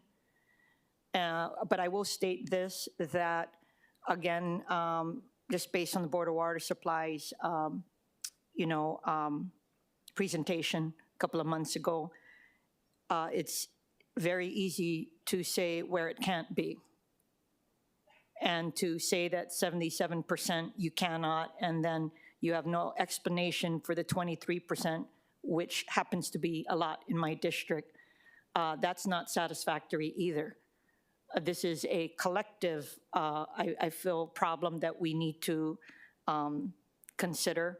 And I feel that depending on the time frame on how this all proceeds, that we should all do more to find alternative ways of waste disposal, and in an aggressive fashion, not just using our money, but using other agencies, as I mentioned before, that there are, DOD, of course, wants to figure out what to do with their waste, and they have a lot of money. And they are the perfect partner to have a pilot project undertaken. I met with a contractor, not contractor, but someone who is actively exploring with the Hawaii delegation funding for such a project. But in my view, we need to multiply those efforts, because nothing is going to be a silver bullet. So we need to look at the best practices in other areas, especially abroad. I understand Taiwan has some very innovative strategies going on there, and perhaps maybe the city council members or the administration should go and look at some of these projects. Anyway, thank you so much. I just wanted to appreciate your work on it. It's very difficult, and realizing the quandary that the members most impacted face, that your willingness to work with all of us. Thank you. Thank you, member. Thank you. Thank you, members. Any other solid waste questions? If not, I have a few. Just to clarify, going back to the landfill, if the legislature were to pass a law that prevents us from utilizing the Wahiawa site, what would happen to the $77 million being requested for acquisition for that site? Yeah, they would lapse. Okay, asked another way, would you then need it? We wouldn't need them in the coming fiscal year. Got it. In the mayor's executive summary, it's mentioned that the city plans to increase potential uses of H-Power byproduct. Could you provide a little bit more detail as to how H-Power byproduct could be used more? Yeah, happy to do that. So that's our ash recycling project. The H-Power produces 2 types of ash: bottom ash, which is like from your fireplace, the stuff that's in the bottom, and then fly ash, which goes out the top of the boiler, and then there's air pollution control devices that capture it, the soot. So bottom ash can be processed. Currently, bottom ash is processed to remove metals, ferrous and non-ferrous metals. Before then, it is sent to the landfill. The volume reduction is 90% from our MSW that came in. The bottom ash can be further processed. That involves crushing, screening operations, essentially kind of cleaning it up, very similar to just processing that you'd find at a quarry. So it's not a super difficult technology. You separate and essentially produce a fine aggregate product, which is equivalent to a sand. It can be used as a sand substitute. And our operator, the folks that operate our plant under contract, H-Power, it's known as Reworld. They operate a facility in Pennsylvania that does this. I did have the chance to visit that facility. And so I know it's a real thing. And it's used in some asphalt paving there, back in Pennsylvania. So it is a sand substitute product. There is sand in asphalt, I could be wrong on this, but I think it's about 20% of the weight is sand. Then there's larger aggregate, and then there's tar material is what makes asphalt. So perhaps half of the sand could be substituted with this sand substitute product. The sand substitute, the stuff that ash is, the processed material is sand. There's some glass, there's some metal, but it works in the mix. Once it's in asphalt, all those materials are fixed into the matrix, and they're not bioavailable or whatever. And lots of folks talk about how ash has components in it that are toxic. It's not a hazardous waste, but there are things that we would call toxic in ash. But there's already toxic materials in asphalt. So some advice, don't eat asphalt. It's not good for you. Okay. Duly noted. We are in the process of getting permits for that. And so Department of Health is looking carefully at data and asphalt product, looking at all the constituents, looking at all of the rules and regulations that they have. They haven't issued a permit yet. There'll be a permit issued, presumably, with certain restrictions associated with it. If a permit is issued, that means by definition that it's safe for public and the environment. It's important to note, because there's some misinformation out there, it's not taking ash, bottom ash, and putting it on the ground or using it as base course. It's to go in asphalt and become asphalt. And that binds up the materials into something permanently. So anyway, that project would recycle or take out about 60% of the ash, have it become a reused product. And FYI, all sand used in asphalt production is imported, most of it from Canada. And when we make it some tariffs. Are there any non-asphalt uses? Yes, there are. So it can also be used in concrete. Yeah. Okay, great. On page A41 of the executive summary, it mentions that 83% of municipal solid waste was diverted from the landfill in FY23, but in FY24, only 77% was diverted. Is that a meaningful difference? Is there a reason why there was a lower proportion in FY24 than 23? Yeah. So the H-Power didn't have a good year that year. So it was out of service much more than usual. The year before that, 22, was a record year, the lowest year ever. And this year, it has been not out of service at all, except for a planned outage. So it's doing very good now. So that is our number one priority, is to keep that operating as much as possible. Good, and then two more non-sewer fee questions. We'll get to those in a second. ENV has a stated goal of earning $15 million in revenue for exports of energy to HECO. In FY23, instead of $15 million, it was reported that only $3 million was realized in revenue. In FY24, it was negative $4 million. In FY25, and I believe 26, ENV continues to project $15 million as a goal. So why the big difference in the amounts of revenue coming in from HECO? Yeah, that's a good question. I mean, I'm going to have to check on that. I think that it's, my understanding is it's $70 million that we get from HECO. I'm not sure where the 15 million comes from, or... Okay, we'll put that question in writing. Okay, we'll check on that. Last one, a stated goal of the department is to execute a contract for the collection of e-waste. What's the status of this contract? Yeah, I'm happy to report that that project has begun, that effort has begun, and now e-waste is collected, I hope I'm right, at all convenience centers. Yeah, so that just started about a week ago. It took a long time to get the contract in place, and I believe the contract has no cost to the city, or something very close to that, because it is a recyclable material that has value, so it's collected and recycled, I believe at no cost to the city. I can verify that for you. Okay, great. All right, members, sewer-related questions now. Councilmember Cordero. Thank you, Chair. Just really super quick questions because I know my colleagues are way better at asking questions than I am. So my question is, in the line items, where would any increases to the sewer funds then go into? Like which bucket? Would it be the sewer service charge bucket? That's correct. Yep. Okay, and I do see here that it hasn't increased. And is it because of the lack of increase since 2016?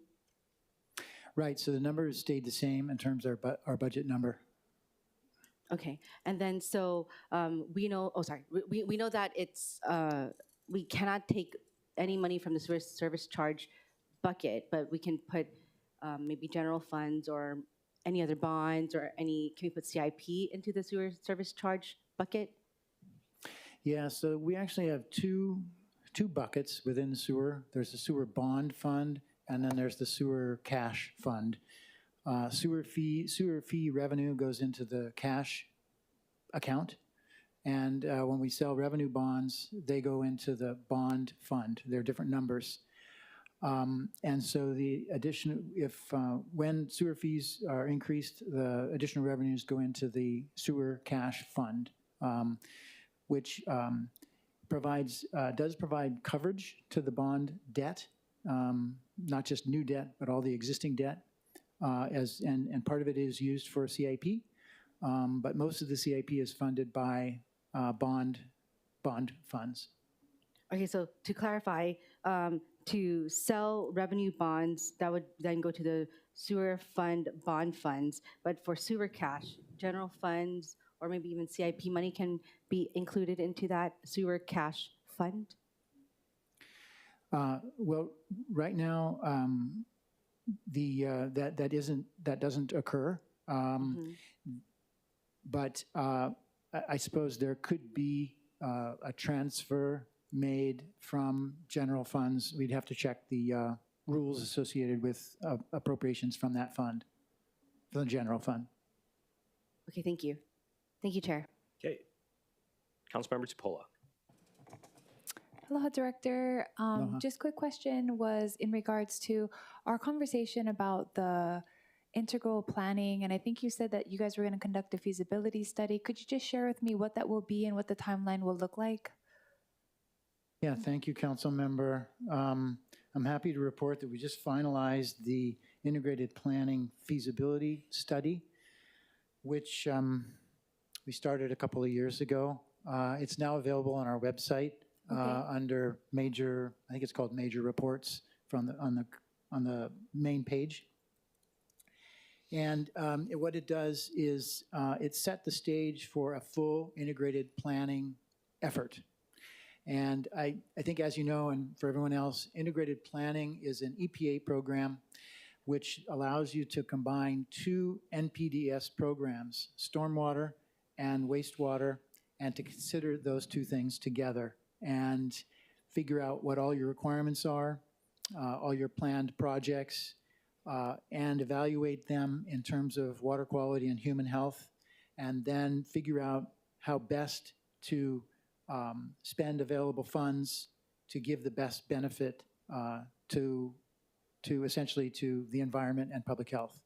And so we did do the feasibility study. It's completed. It basically looked at how the process works, what potential projects could be used or could benefit from integrated from the integrated planning study. And So that's been completed, and now we have funds budgeted FY26 to do the full integrated plan for the department. So it's a combination of stormwater quality and sewer. Okay, I'll look again. I'm trying to find it on the website, but maybe after this hearing, if I can't find it, I'll give you guys a call. I guess my question was, the integrated planning was in regards to us possibly complying with something else, or that would help with the consent decree or whatnot. So when I hear you say, yes, we're going to start on that, what does that mean for some of the requirements from the EPA and the cost of those requirements? Yeah, it's a great question. So what it does is allows you to prioritize projects that will have the greatest impact on, say, nearshore water quality, or streams, or nutrients, or all the different requirements that we have. So some of the projects that we identified that could benefit from integrated planning includes some upgrades that we need to do at the Kailua wastewater treatment plant for treatment to very low levels for a chemical called dieldrin. Hold on, Director. I hear what you're saying, but I'm going to read one sentence to you so I can make my question more clear. Okay. Integrated planning was proposed in 2019 as an alternative. So amendment to the Clean Water Act codified integrated plans as an opportunity for municipalities to request a modification of orders or settlements. So my question is, how does the integrated planning affect, if we pursue down this road, how will it affect the consent decree, a modification to an order that was done in 2010? Yeah, so good question. So it's a question about the consent decree and whether an integrated plan can have an effect on a consent decree. The feedback that we've gotten from the EPA and the integrated planning ombudsman was that integrated planning can be incorporated into a consent decree before it becomes a consent decree. In general, it can't reopen a consent decree. Other types of orders, it's possible to have them extended. And so, for example, with the dieldrin project that I mentioned, we have a compliance, it's in our permit, and we have a compliance deadline of 2035. And that's in an NPDES permit. It is possible that that can be extended indefinitely. Okay, you're talking about a different project and you're not talking about the consent decree. Right. Okay, so let's just talk about the consent decree. So you're saying it can't be reopened. When did you get the information from the ombudsman? In what year and month did they tell you that? 2021.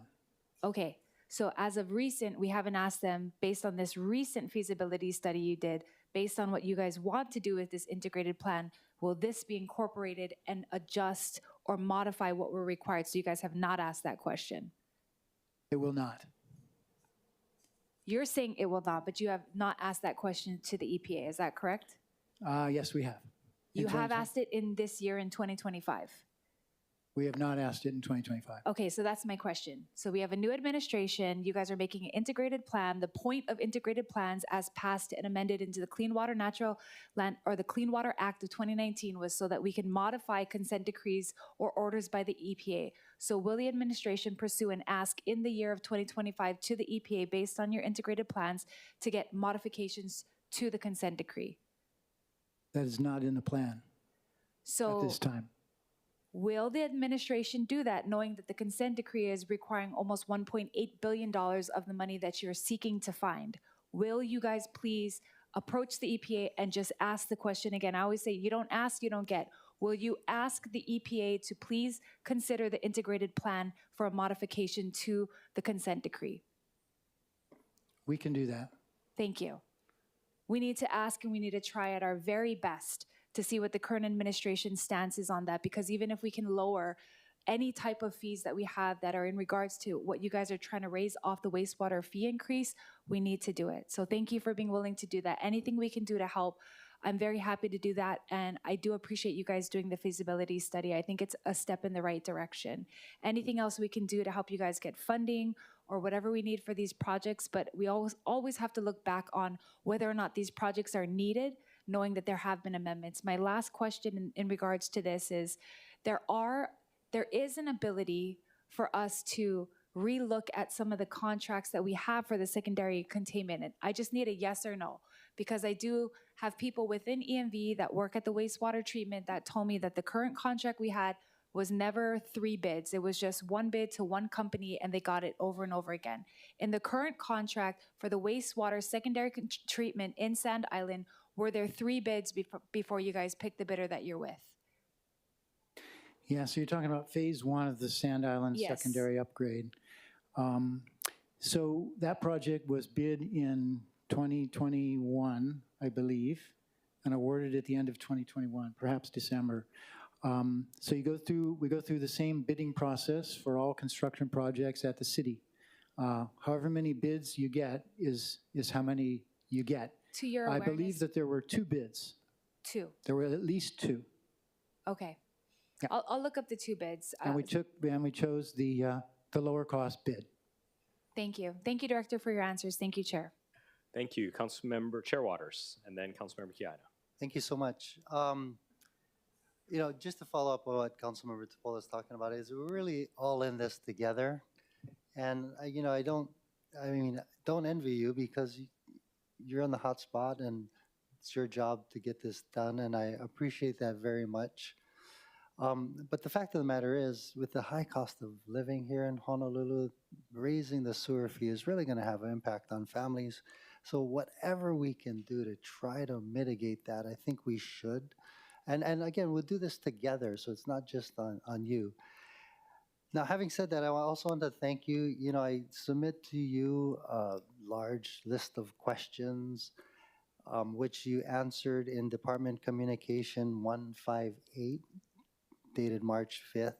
And in that, you also included a copy of the draft sewer rate study, which is also super helpful. So if we could spend a few minutes, and I have a few questions based on your answers to my questions, as well as the sewer rate study.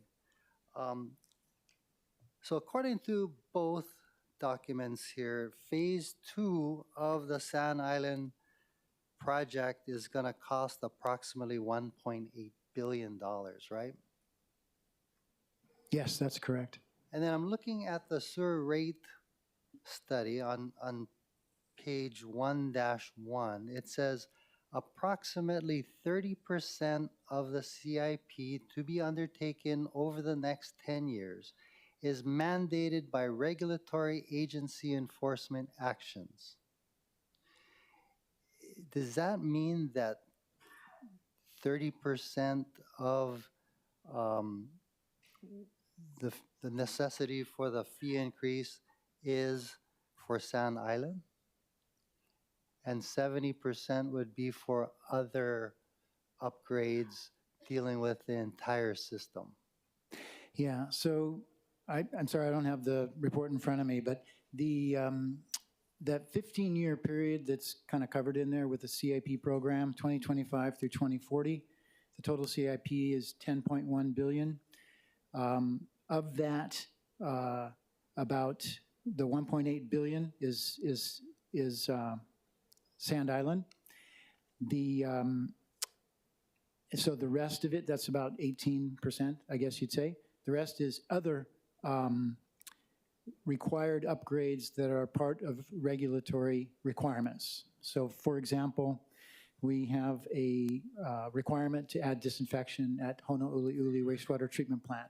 That's budgeted at, I'm not sure, hundreds of millions, and similar other projects. So the 30% is combining, it's not just Sand Island, it is other orders. We also have an order at Kailua to do a few projects, and so that's how the 30% number comes about. Okay, so the need for the sewer fee increase is not just Sand Island, although we do need to raise $1.8 billion in addition to what we normally do, right? So are you saying then that had we not had to increase the process to, how do I rephrase this? If we didn't have to take care of Sand Island, would the current fee structure take care of our obligations? No. No. Okay. So we do need to raise money. You know, one of the things that I wanted to ask you was, you know, in property taxes, you can write off your property taxes with the federal government, but you can't write off these sewer fees. So have you looked at or discussed that with the administration, whether or not we should be putting it on the property tax bill rather than the sewer bill? No, that's not my area. I take care of the sewer and the refuse Okay. and those programs. Yeah, well, that's in our area, and that's why I'm asking. But I get it. You know, I've asked multiple times about finding ways to reduce the cost of the sewer fee increases to the public, but the answer has always been it's irresponsible. Both ENV and BFS have said that, and in fact, it is in your communication. But let me ask you this, and this is following up on what Councilmember Cordero is talking about. If we use general funds to increase the amount in the sewer fee fund, what other ways can we reduce the cost of this project to the taxpayer besides using general funds? So the sewer enterprise works on the assumption that we figure out what the revenue requirements are, and then we set the fees, you know, accordingly.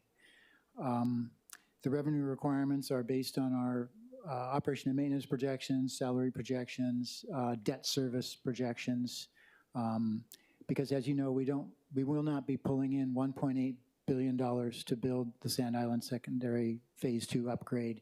We'll be issuing debt for all of that. So we'll be borrowing money over 30 years and initiating debt service with a 5-year deferral, interest only, the way the bonds are done.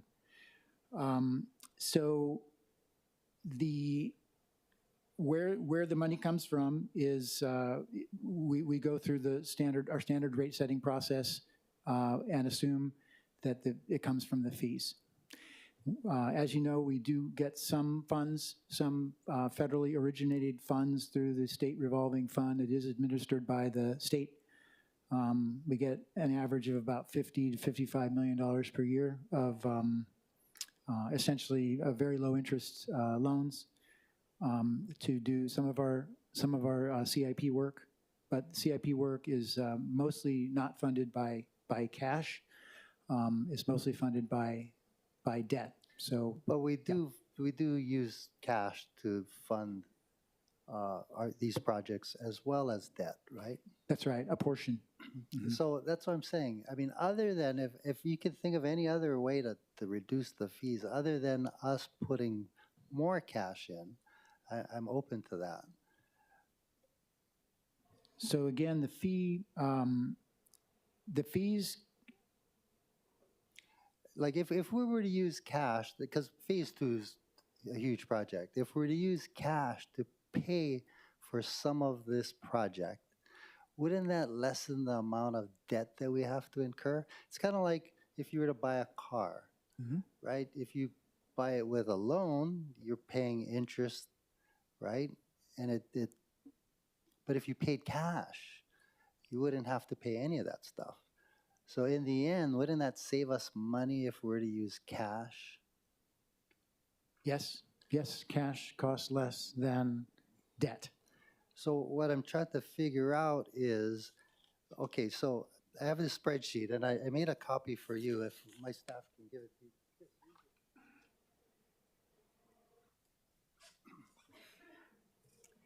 If our current revenue is $450 million, right? And I was looking at your sewer rate study. Yeah, on page 3-2, the inflation factor is 4%. Yeah. So if we were to raise the fee this year 4%, not the 9% that you're requesting, but 4%, that would generate $468 million in FY26, right? Yep, that sounds right. And then, but if we were to raise it by 9%, we would actually raise 490 million. So the difference between the 4% and the 9% is 22.5 million, is my calculations. So what I'm suggesting is we, Budget Committee, Budget Chair, we infused 22.5 million in cash so that this year we only raise the rate by 4%. So when you say cash, you're assuming using cash, sewer cash, that's No. in the account now, or No. some other cash? No, we would find 22.5 million, whether it's from vacancy savings or other means. Maybe we look to other departments where they're lapsing money, and we put that into your sewer cash account. So it's new money on top of what you currently have. And then through, I think it's Bill 60, we approve a 4% increase. Just for this year, I'm talking. And then that would ultimately, down the line, that's less debt service that you'd have to pay, right? Because we're using more cash, which should then lower the amount that we have to raise fees down the line. Does that work? Are my numbers accurate from what I gave you? Yeah, so you provided some numbers about 1 year and the difference between the 9% and the 4%. Right. The idea, the funding of a very large capital program like we have of $10 billion is fairly complicated, right?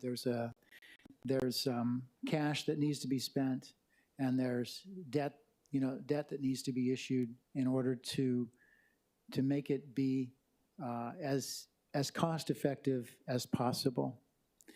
And so cash is brought in to pay for current expenses of the current year, but also to build up for future expenses in order to reduce the amount of debt that needs to be issued, et cetera.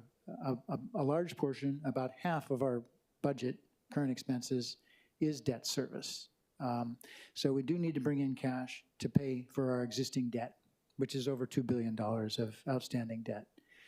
And so we pay $220 million per year, for example, in debt. And that increases gradually, and then a little less gradually, as shown in the report, over the years, such that debt service increases to about 60% of our budget in 10 years from now, in order to make it work. So there's a balance always between cash and debts in order to keep the rates increases reasonable. In the 10-year package, you'll notice that the rates start out at 9%, and then they decrease in years in the final 4 years. They're 9% for the first 6, and then they decrease. And I actually provided a graph to you in our response that showed it going out much further than that, actually. And they get even smaller, the increases that are needed. So there are many different ways to do this kind of work. As you mentioned, the Sand Island project is phase 2 project to finish the consent decree work is a very large project. It's not a huge percentage of the entire program. However, it does occur just a few years from now. The money needs to be appropriated in 28 and 29 in order to get the project constructed, in order to meet the deadlines. So what that means is we do have to issue quite a bit of debt for, in a kind of a short term. and because we do have to finish that project on time, on a certain time that's been agreed to.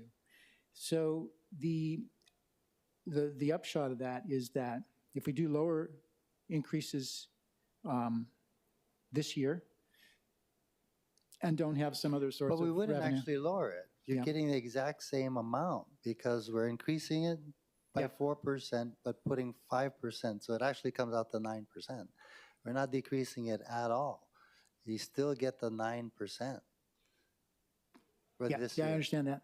So yeah, Because if we pass this is Bill 60, Bill 60, yeah. Bill 60, We'll and have it a was chance to talk about that 4%, in a and few then weeks. right, plus we add $22.5 million in cash, that's 9%. Plus, that gives you a year to talk to the federal government, what Councilmember Tupola just talked about, plus another year to look at possible federal funding, right, or state funding, right? It just gives us a year to figure this out. At the same time, you're getting your 9%. yeah. So where I kind of was going with the long term is that it's not really just about 1 year, obviously, right? No, obviously, Yeah, it is so not. we need, But again, we need more than 1 year. We can't go 1 year at a time with. well, with we our- might have to. Yeah. Right? I mean, that would make, you want to go 2 years, we could figure it'd be out very- how much 2 years would cost, but then we'd Yeah. have to probably come up with Yeah. something like 37 million or more. But I'll let other people ask questions, and I do have many more by the way. And again, we'll have a chance to talk in more detail about Bill 60 in a few weeks. Councilmember Kiana. Thank you. Director, just a follow-up to what Council Member Tupola had raised with regard to the integrated planning approach. And thank you for following up from a recent hearing on that front. But I'm also just want to seek clarification, right? So EPA states that the integrated planning approach will not change or lessen existing statutory or regulatory standards, but states that municipalities with an existing consent decree, the EPA is willing to consider a request to modify existing plans to incorporate cost-effective, innovative approaches that achieve comparable and measurable results. So my question is, you know, you have stated that the consent decrees, there's a basic statutory standard that must be met with regard to secondary treatment for discharges under the Clean Water Act. Are you telling me that what you guys are doing is the only way to achieve it? That there are no other cost-effective, innovative approaches to address that part of the consent decree? Yes, thank you for that question. Absolutely. So that is our job, was to figure out the most cost-effective and efficient way to provide secondary treatment for Sand Island, as well as Honolulu, as well as all the other projects that were done. And I did want to just, if you'd allow me, just to say a couple other things about the consent decree. The consent decree, we think of it now 15 years along as a piece of paper that was signed on December 17th of 2010. But it's actually, you know, a lot more than that. It was something that was born out of a series of lawsuits that the city was facing, denials of permits, operating without permits, long list of violations, many sewer spills, including the spill into the Alawai Canal of 43 million gallons or something. There were 3 years of negotiations with Department of Justice lawyers, EPA lawyers, Department of Health lawyers, Corporation Counsel, outside counsel, consultants who came up with projects, 145 projects, plus the 2 secondary upgrades. It was push and pull back and forth for years to agree to come to a settlement. And it's considered an enforcement action. Enforcement actions don't go away. You agree to do something. So we have other enforcement actions. Normally, enforcement actions are within a 5-year period. All permits for wastewater plants last 5 years. So normally, you need to, if they enforce on you, You need to get it done during that 5 years. If it's a very expensive project, they may give you 2 permit cycles or 10 years. That was the standard in 2010. The city, through all of that negotiation and everybody lawyering up, negotiated that they should get 25 years because they were looking at $5 billion worth of work. The EPA agreed to that, but it's still an enforcement action. Enforcement actions don't go away.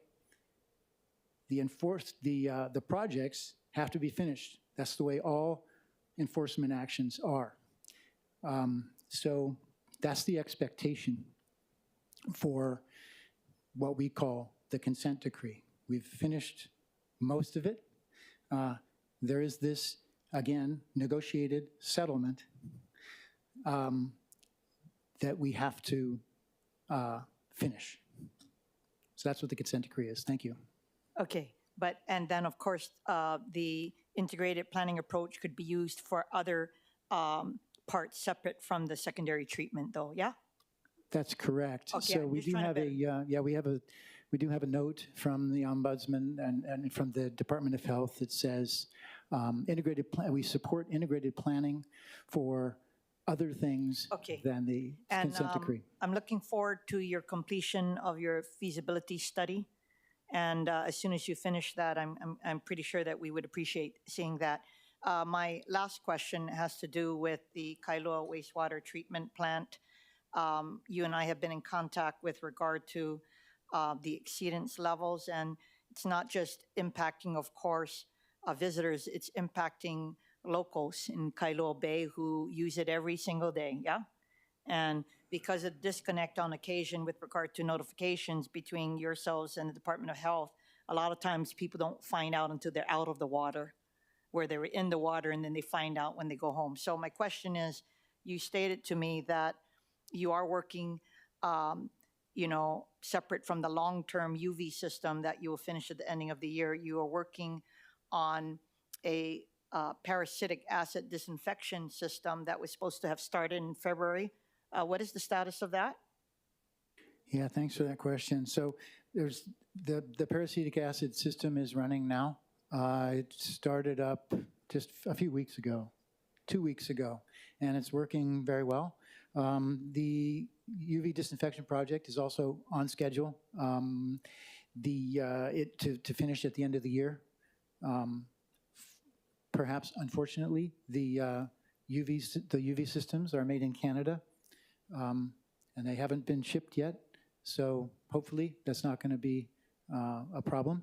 But I did also want to mention that working with you, we added the web page with the real-time data on Enterococcus at the beach locations, which we monitor 3 times a week, every week, and we put the data there, and it's readily available to everyone so they can decide for themselves about beach water quality. Thank you. I appreciate it. First of all, thank you for the update. I appreciate it. It's just that sometimes, when people are going to the beach, I don't think they process it, that they have to go to the website to see if it's safe, But I appreciate all that you and your team do. Thank you so much. Yeah, thanks, Councilmember. I'll just add one thing. If they go to the beach and they see a sign that says caution or warning, that's the only time they need to go to the website to see what the actual data is.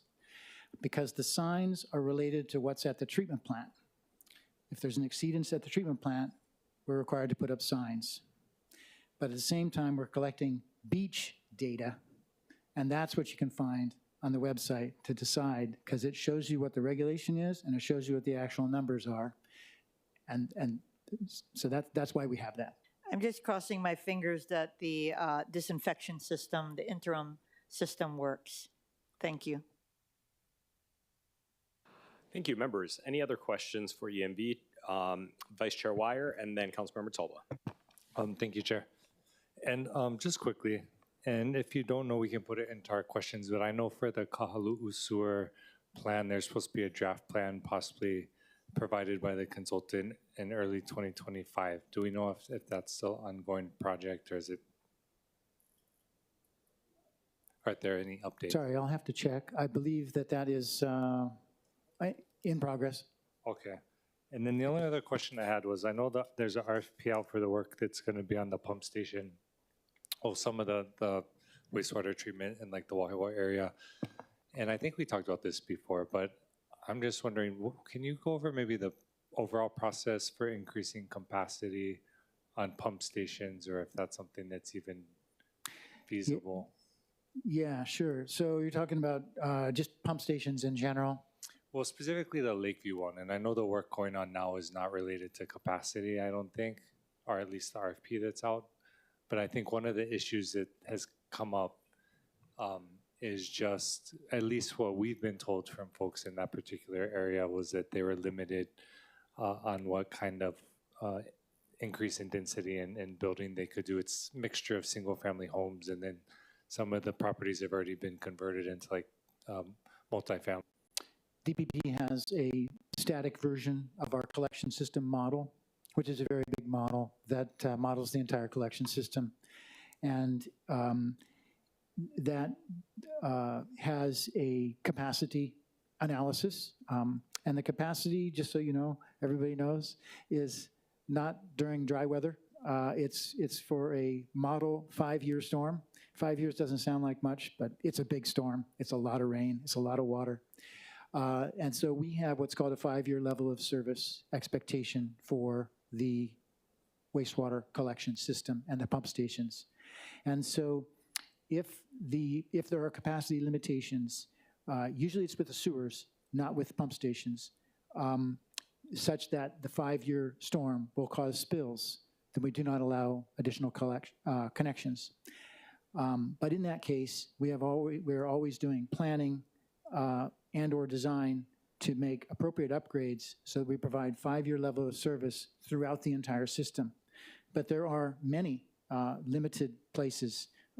Many of them are in the upper reaches of the sewer sheds.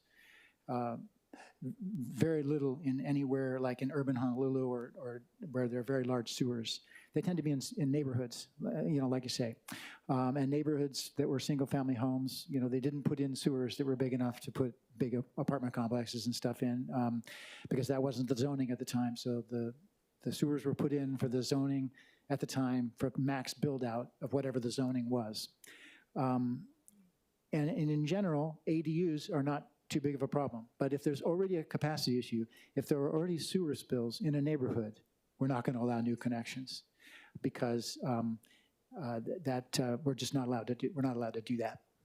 That would be essentially inviting more spills, and those are violations. Absent major investments in sewer upgrades, that would probably be extremely expensive. Yeah. Okay, mahalo. Thank you, Chair. Okay, Councilmember Tolba. Thank you, Chair. Hi, Director. For the Ever Beach Sewer CIP, the $37 million, this is for the cesspool conversion project, right? So can you tell me a little more, the process and timeline and how many homes this will benefit? Yeah, thanks, Council Member. I look forward to working with you again on this project. It's kind of ready to get restarted again. The entire budget is $62 million for that project.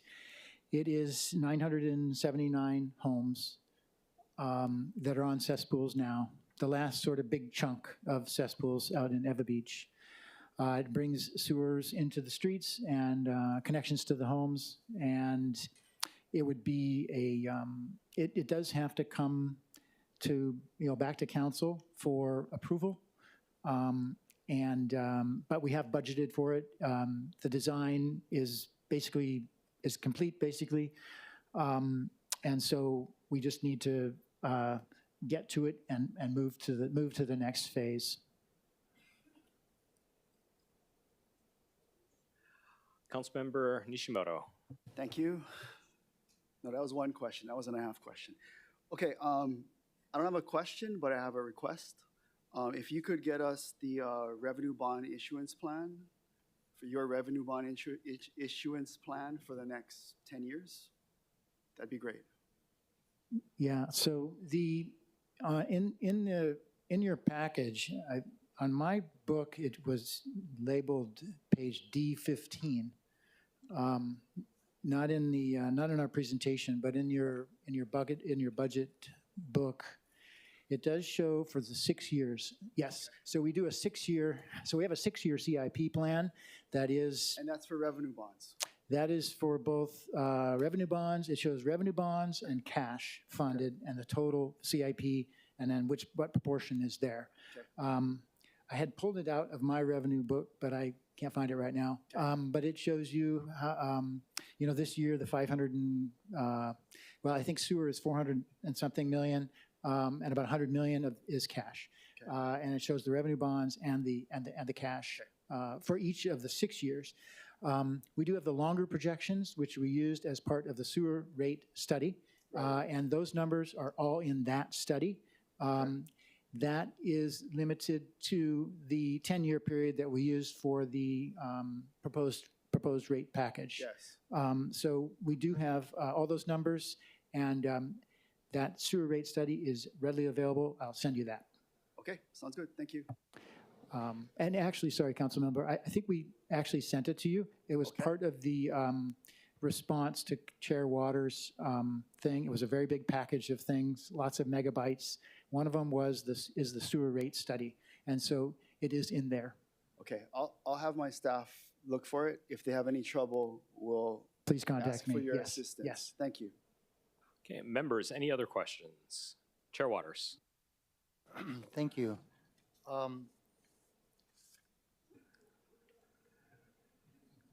know in a sewer rate study, it envisions a balanced approach where you have the base fee, and then you have a fee based on water usage. And I think it's 50-50 at this point. Any thought to lowering the base fee so that the cost really is passed on to the people using more water? That way it would give families that conserve water the opportunity to lower their bill. Yeah, thank you for that question. So the current split is about 75% base charge and 25% volumetric. In the rate proposal that we've proposed, we're balancing that to 50-50, which gives relief to folks who use less water, and it does incentivize water conservation. It also addresses, essentially we think of that as equity, so you can adjust your practices and influence your bill more dramatically. Committee Chair Dos Santos Tam also recently asked me about this and whether we should go even further. So we're at 75-25, we've proposed 50-50. He asked, could we go to 55-45 or something higher than that? So what that does is it does reduce the bills for people who use less water. The further you go, the greater the increases are for the high water users, which even with the 50-50, our highest water users are looking at very large, increases already at 50-50, as shown in the rate study. But certainly, any combination is possible, and we're willing to. Of course, we'll get numbers for any ratios that you desire. Is that something that's taken care of by ordinance, or that's done by you and administrative rules? Yeah, so basically it's part of the, it was part of the rate study. So there are essentially infinite possibilities of what the base charge would be and then what the volumetric charge would be to generate the same amount of revenue. So in the ordinance, though, it does state the base charge and the volumetric charge for each year. So it does need to be decided in order to get into ordinance. Okay. And then secondly, I really appreciate the effort that you and your department have done to reach out to all the neighborhood boards, and you're doing town halls as well. But, I'm really concerned that it's not really getting out there enough. So what I would like to see is included in people's sewer bills, a note there projecting what it would cost, assuming that the 9% or really 100% increase occurred, what it would cost by year based on their current water use. Is that possible? And I know it's going to cost money, and maybe that's where we can put some money in your budget to do that, just so people know that's what's going to happen.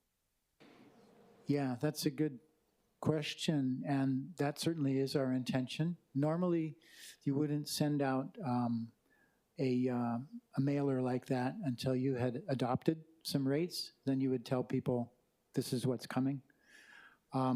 Otherwise, I guess we could put something. Definitely, folks would get advance notification that their bill's going up by a certain amount, and we could show those numbers. We have every intention, of course, of doing that. But right now we don't have an adopted rate package. So Board of Water Supply did that recently last year. They raised rates, and of course they sent out a mailer and told you this is how much it is increasing each year. At the meetings that we go to, we've now had 9 town hall meetings. There's one more tonight, another one next week, and about 30 of the neighborhood boards. The others are scheduled. We do hand out what bills will look like in each of the next 10 years for any amount of water that you use. So it allows anybody to look at it, and it's on our webpage as well. If you use 2,000 gallons a month, your bill today is $84.97, and it's going to go up by $2.50 next year. And the next year, it goes up another $2.50 per month. If you use the median amount of water, 6,000 gallons per month, half the people are less, half the people are more. Next year, it's going to go up this year, July 1st. If it's passed, it goes up $7.50 per month. The next year, another $7.50 per month, et cetera. So that information is obviously very useful, and we would be happy to share that, at the appropriate time. If it's just if it's a hypothetical, I'm not sure how we would do that with customers' bills. Yeah, no, good point. Okay, that's all I got. Thank you very much, Dr. Babcock. Thank you, Chair. Thank you. Members, any other questions? Okay, well, we will see you back here on April 1st for Bill 60, and I'm sure there'll be lots of questions about sewer fees. And as a reminder, members, between now and then, please feel free to send questions his way. I'm sure he'd be happy to discuss various proposals for how to deal with the sewer fees. All right, up next, we have the Department of Customer Services. Their presentation can be found as Departmental Communication 204.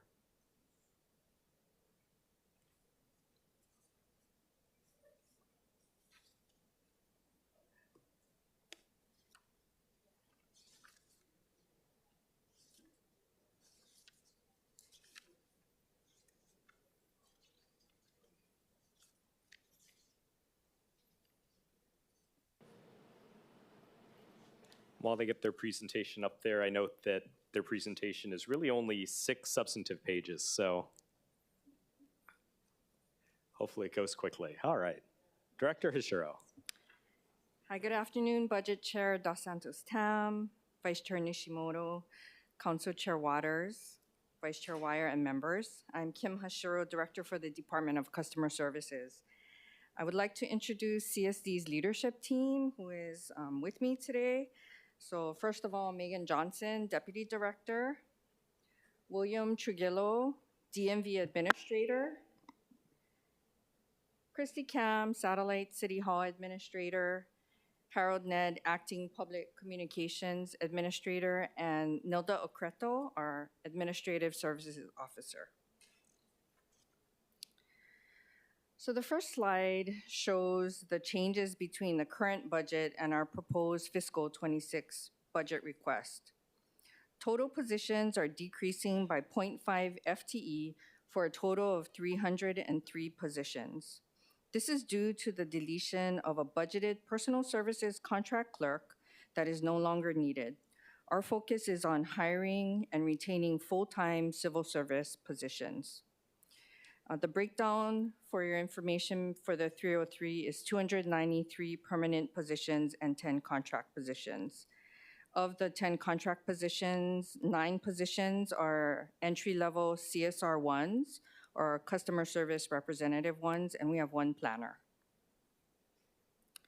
Total salaries of $16.4 million are decreasing by $85,347, or about 0.52%. This reduction reflects budgeted salaries for certain positions which were reallocated downward to a SR10 entry level, which is what CSD typically recruits at. Employees are reallocated upward as knowledge and experience are gained. Salaries are also being reduced because of the deletion of the half-time budgeted contract position mentioned earlier. The overall current expense proposed budget of $15.3 million is increasing by just under 10% compared to fiscal '25. This increase is primarily due to the Humane Society's contract, which is increasing from $6,072,366 to $7,272,367. This will provide for increases in operating costs, including restoring 2 field services positions and funding for the spay and neuter program. Funding for the under construction Wahiawa Civic Center, which is projected to open in early 2026, requires an operating budget increase of $498,471, which reflects 6 months of funding. There will be one-time startup costs of about $238,000, and the remaining amount will provide for annual recurring costs. Lastly, we have included funding to expand the Kapolei Satellite City Hall at a cost of $117,000, which will be used to increase service windows from 6 to 10. The fiscal '25 budget provided for a vehicle replacement in our Division of Motor Vehicles. However, there is no equipment request next fiscal year. And the overall CSD operating budget of $31.7 million is increasing by $1.2 million, or 4.11% next fiscal year. As I mentioned before in some of our discussions, reorganizations are necessary to repurpose existing positions, build career paths for employees, and ensure succession planning for the department, ultimately enabling CSD to provide outstanding service to the public. The PC division includes a proposed budget where we reactivate a currently deactivated position, which will add capacity to our small 3-position customer care unit that responds to citywide inquiries and complaints. In addition, 800 calls relating to driver's licensing, motor vehicle registration, and satellite city hall inquiries are currently being answered by a contractor. However, our plan is to bring this call center function in-house. We have already repurposed 2 positions, and this will be the 3rd. As we build this internal capacity, the reliance on a contractor will diminish.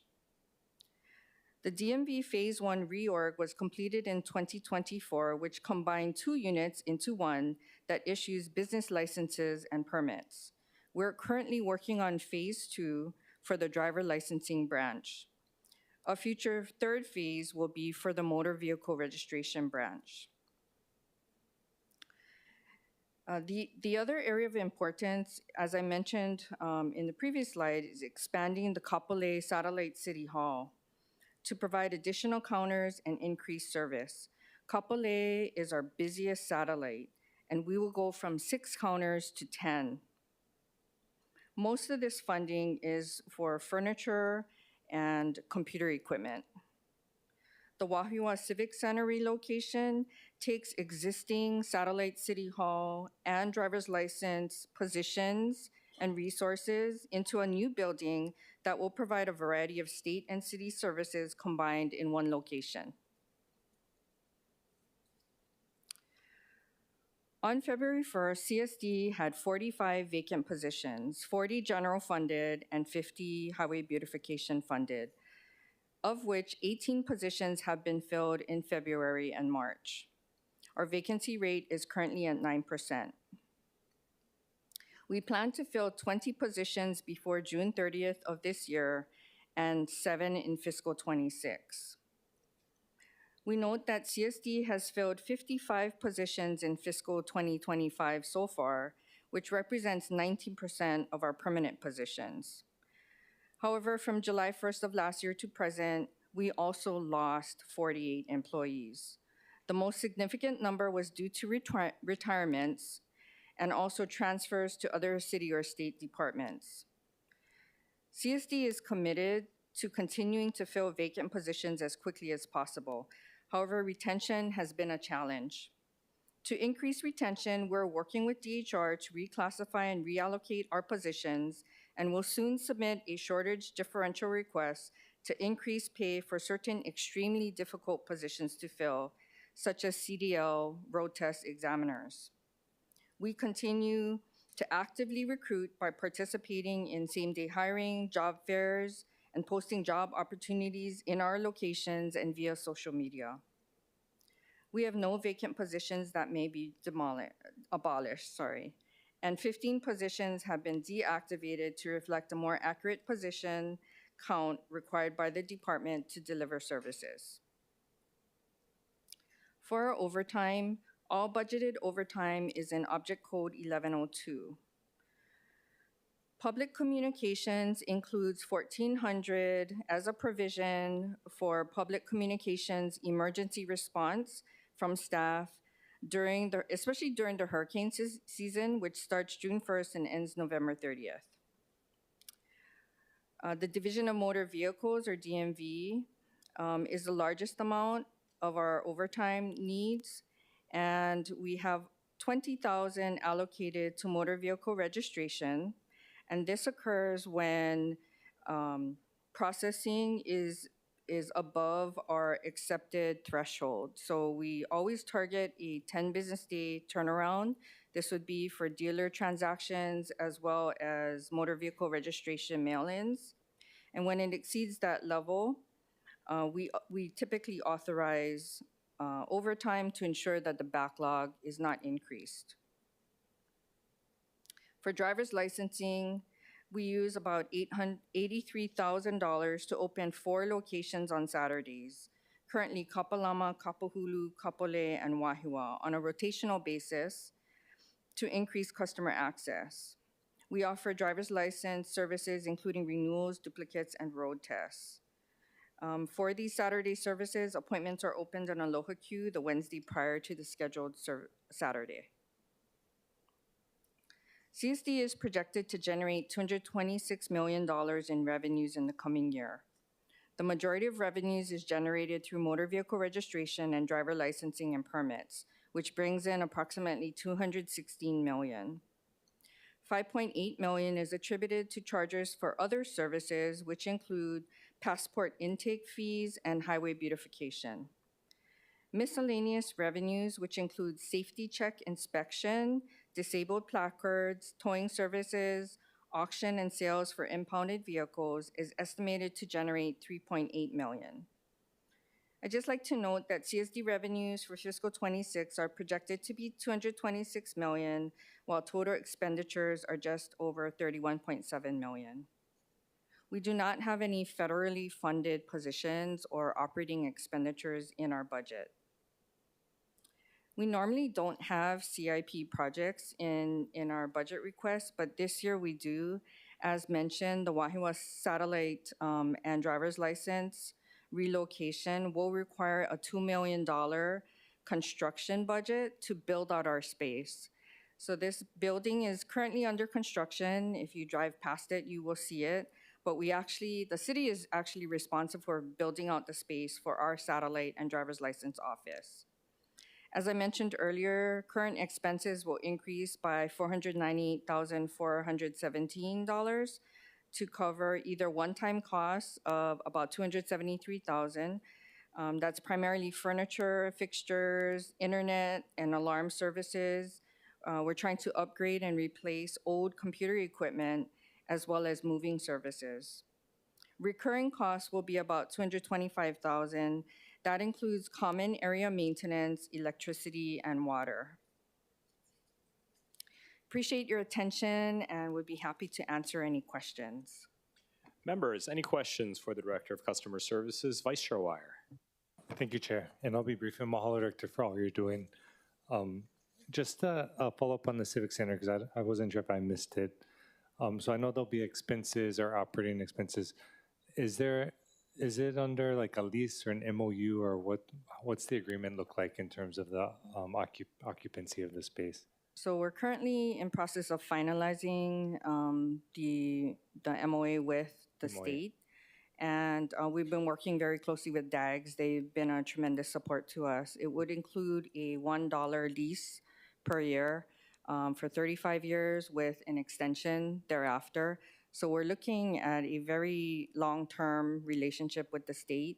Looking forward to this new location on California Avenue, which is prime space in Wahiawa. And I think it'll be the community will welcome it, because our current locations near the police station are very small. We've done the best that we can with it, but we will definitely, I think, make use of a new location. And the public will have easier access to all services from CSD. Yeah, totally agree. It's an exciting time, so appreciate that. Thank you, Chair. Thank you, members. Councilmember Okimoto. Thank you, Chair. Good afternoon, Director Hashiro. I had a question about the Humane Society. I saw in your summary that you're increasing the contract to $7.2 million. It's about an additional, I think, $1.1 million. And I wanted to understand what the reason for that was. What extra services are they providing? It seems like they're not accepting stray animals or chickens. It seems like it's very difficult now to bring. So what is difficult to bring these animals in and have them, the person bringing them in, even if it's not theirs, has to then take care of the situations or pay for the services. So what is this additional 1.1 million doing? Are they offering any type of new services? So a large part of that amount is $800,000 in increase for shelter and field services. So some of what you're talking about, including animal care admissions, field services, vet services, their costs have increased as has almost any organization's costs. They also have a second campus that has opened out on the EVA side. And the other remaining amount, about $300,000, is going to be used to increase spay-neuter services to the public. So this is when dog and cat discounted surgeries or spay-neuter for free-roaming cats is offered. So they've continued to offer these services just at a reduced level, and what this budget increase will do will enable them to restore services to a much more efficient level. And I actually have Steph Kendrick from the Humane Society here. I asked her to come because I wanted you to be able to ask specific questions about their operations. So if you'd like her to come up to the podium, she's in the gallery. Do we need, do we need her? Sure. If it would inform the budget.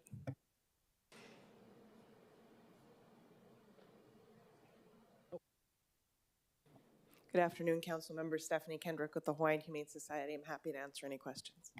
Councilmember Okimoto, any questions? Well, similar, it's exact same question that I asked Director Hashiro here. We're increasing the budget that we're expending to, but it seems like the services that are being provided are either less or are not increasing. So I was wondering what the reason for that was. And she did explain it, but if you could expound it, Sure. In your own words. Thank you for the question. So in this current fiscal year, we had to hold our budget flat in terms of expenditures because CSD was asked to do that with their budget.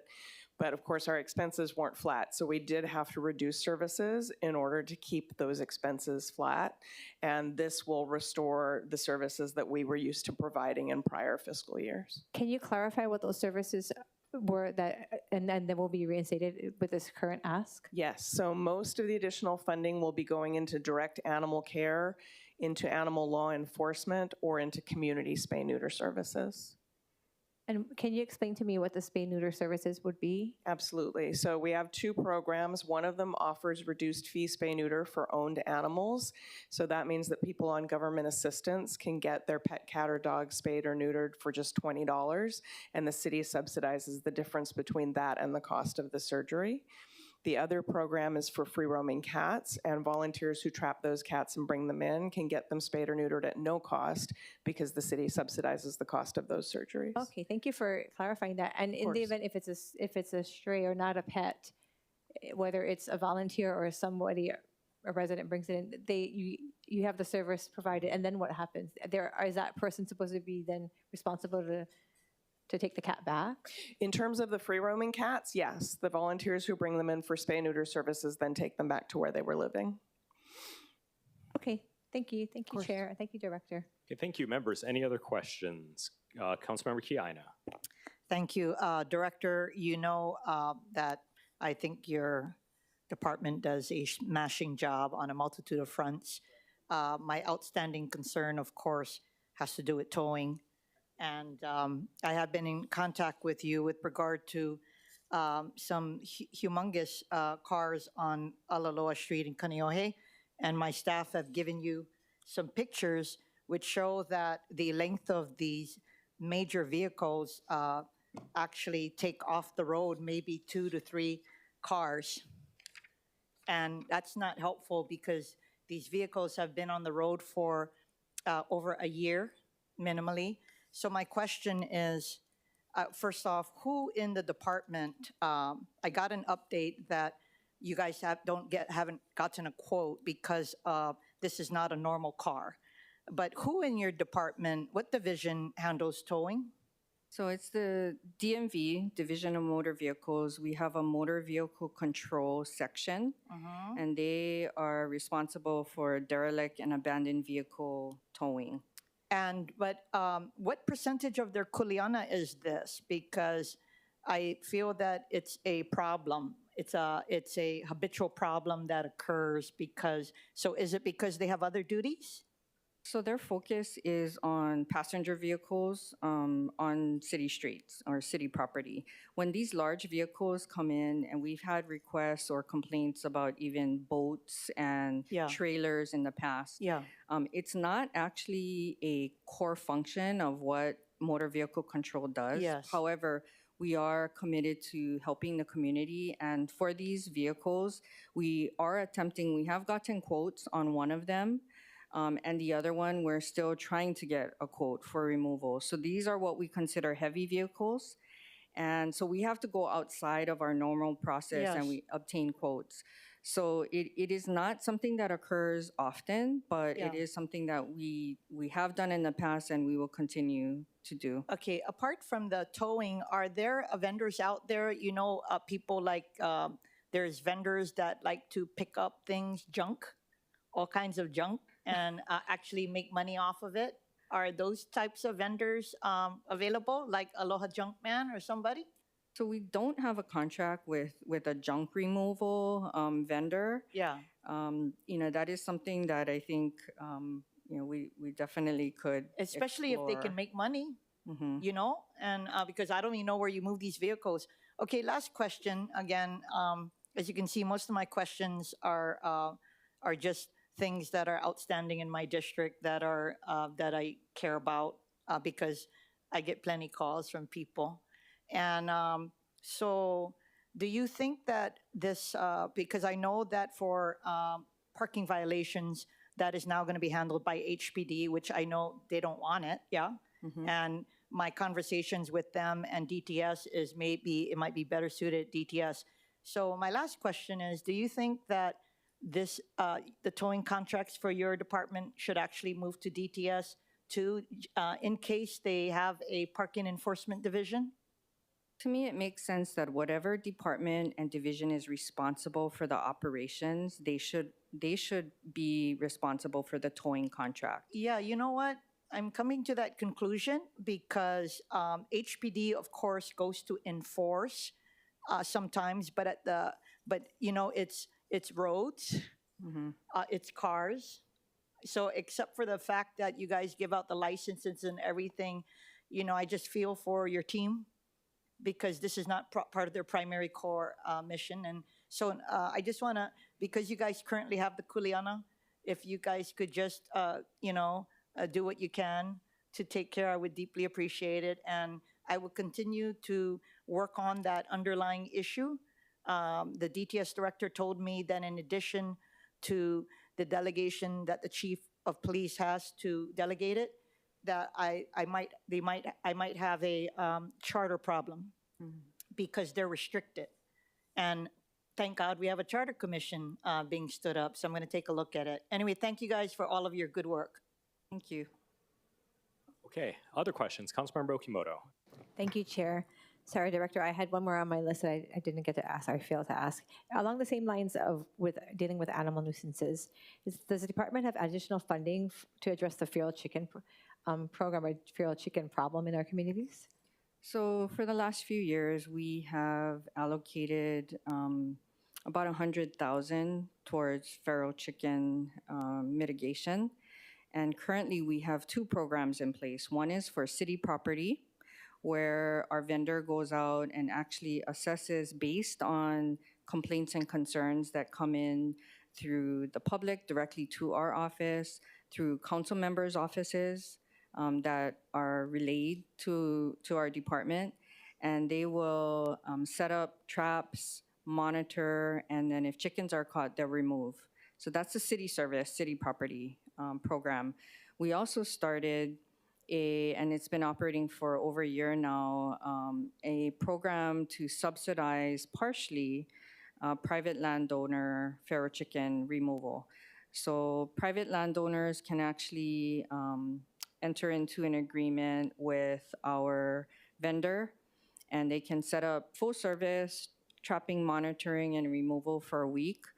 They can also rent cages, or some people actually catch chickens or trap chickens themselves, and they can bring it to our vendor for humane disposal. Sorry, Director, so you said in the past, there was $100,000 allocated for the feral chicken. Well, currently also. And currently it's in there. And the city has a program dealing with private landowners and so we have us as well? Sorry, two facets of that $100,000 budget.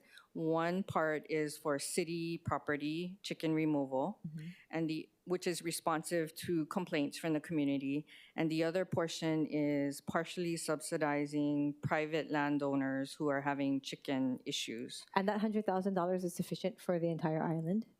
Yes, so far. So we're on track right now to utilize that amount by the end of the fiscal year. Okay, so you have it in this current budget? Yes. Okay, thank you. Thank you, Chair.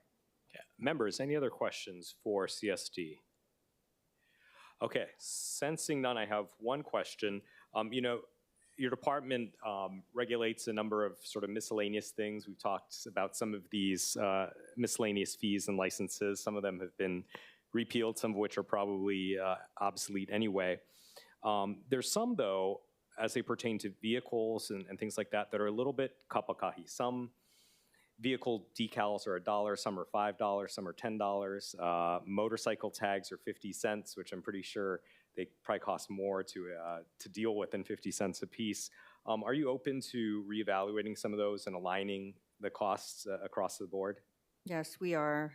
A lot of our fees have not increased in many, many years, and we feel that we need to definitely take a look at this and be able to cover the city's cost. Okay. Thank you. Okay, members, any other questions? Hearing none, thank you very much. All right, members, it is 4:13 p.m. We have agenda item number 2, which is the legislative branch. I want to get a sense from the members as to whether we should continue on with the legislative budget review today, or if we should kick it to tomorrow. Tomorrow we have Parks Department. Do we have a sense either way?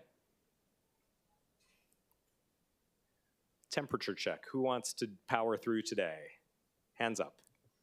I think we should power through today. Power through? We have Troy and, Okay, and Kenny dressed up in a coat and tie. Great. Oh, Kenny, okay. Kenny got dressed up. So we will continue on. And I also see the auditors, and the auditors are based out in Kapolei, right? So they had to drive all the way in. Okay, very well. In that case, we're gonna start with legislative budget review. This is agenda item number 2. I'm gonna turn it over to our vice chair of budget, Scott Nishimoto, to run this part. But while he gets his stuff and while I get my stuff set so we can switch seats, Is there anyone here who would like to testify on the legislative budget agenda item number 2, which covers city auditor, city clerk, city council, and council services? Okay, seeing none in the chamber. Clerks, is there anyone online or standing by online? Chair, there are none. Okay, there being none, I'm going to turn over the gavel to Vice Chair Nishimoto, and then we'll let council services start. I'm going to take my laptop.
Okay, we're going to begin with council services and our suited up Kenny.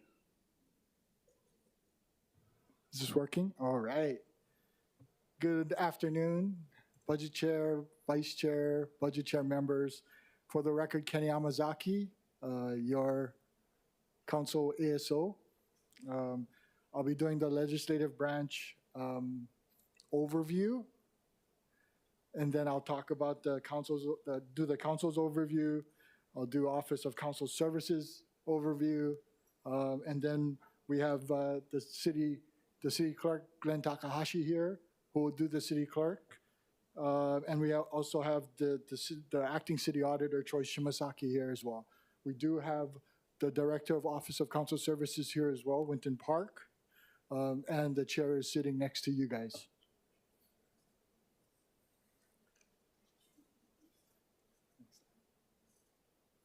Okay, please proceed with your brief presentation. All right. So for the legislative branch, which includes the city council, the Office of Council Services, the city clerk, and the Office of the city auditor, our appropriation request is $30,003,310. The request reflects an increase of $743,856, or 2.5% from the current fiscal year FY 2025. Next slide. Our position count increased from 169 up to 173, an increase of 4. The city clerk's office will go into more detail as to why it increased for 4 positions.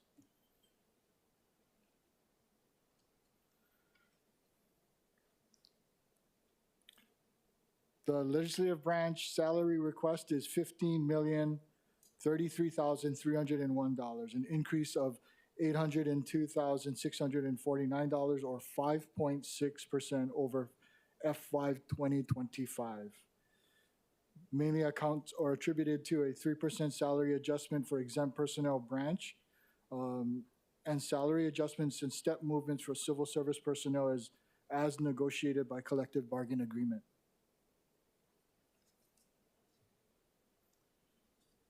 The branch current expenses request is $6,605,343, a decrease of $1,347,739, or a decrease of 16.9% from FY 2025. Also to note, current expenses includes the provisional activities.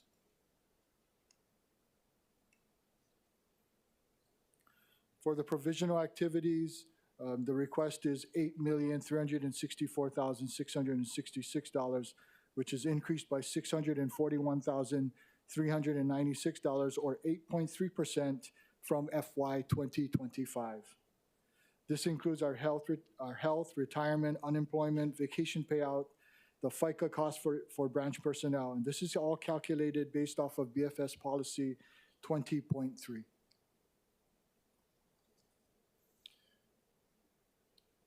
You guys have the agency highlights. I won't go over these one by one, but you also have a more detailed agency highlights in the budget, the legislative budget booklet.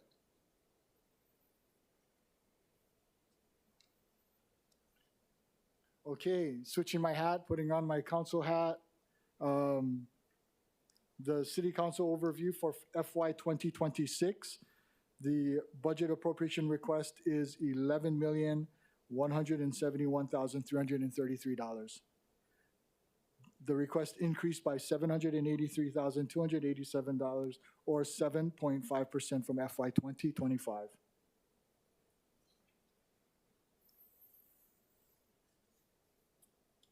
The council's position count remains at 83 FTE. 80 of them are for the city council. 3 positions are for the charter commission. The salary request for FY 2026 is $7,821,350. It's an increase of $434,687, or 5.9% from FY 2025. Included in this request is funding for 3 charter commission positions, and this is for a full fiscal year. Also included is salary adjustments for up to 3% for all exempt personnel. Current expenses, the current expense request for FY 26, $3,349,983. This is an increase of $348,600, or 11.6% from FY 25. This also includes current expenses for the Charter Commission, also for a full fiscal year. Okay, change hats again. Office of Council Services. FY 2026 Office of Council Services budget appropriation request, $3,371,524. This is increased by $104,556, or 3.2% from FY 2025.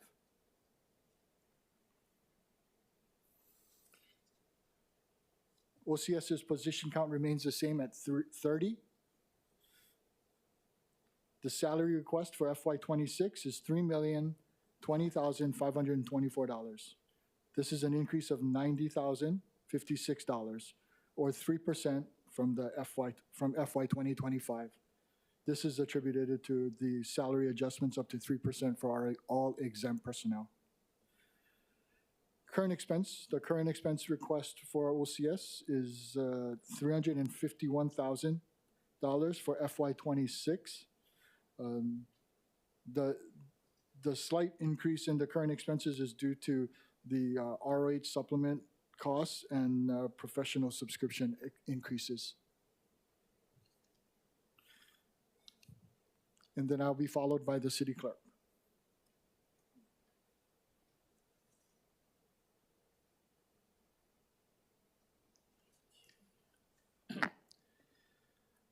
Good afternoon, council members. Glenn Takahashi, your city clerk. The city clerk's budgetary request for this year is $4.951 million. $2.78 million comes in the form of personnel costs for the total 47 position count, with the remaining $2.16 million for our current expenses. This budget request is a decrease from the previous, this fiscal year that we're sitting in now, due to the fluctuations in our budget when we have an election mission and no election mission. Among other things, our budget request contains items such as $37,800, a request for a special duty presence HPD special duty presence at our council and committee meetings, and $177,469 for bringing in our first group of temporary election staff for during the months of May and June of the fiscal year prior to the election. I highlight that the request does reflect an increase in our position count by 4 positions. 2 of those are anticipated to be year-round positions, and the other 2 seasonal contractors within the elections division. For those of you who might be wondering, we are currently at a 14% vacancy rate. If I exclude our seasonal contractors, we have 31 of 35 positions filled at the moment. Be happy to answer any other questions, because that's kind of the broad, high-level overview of our budget.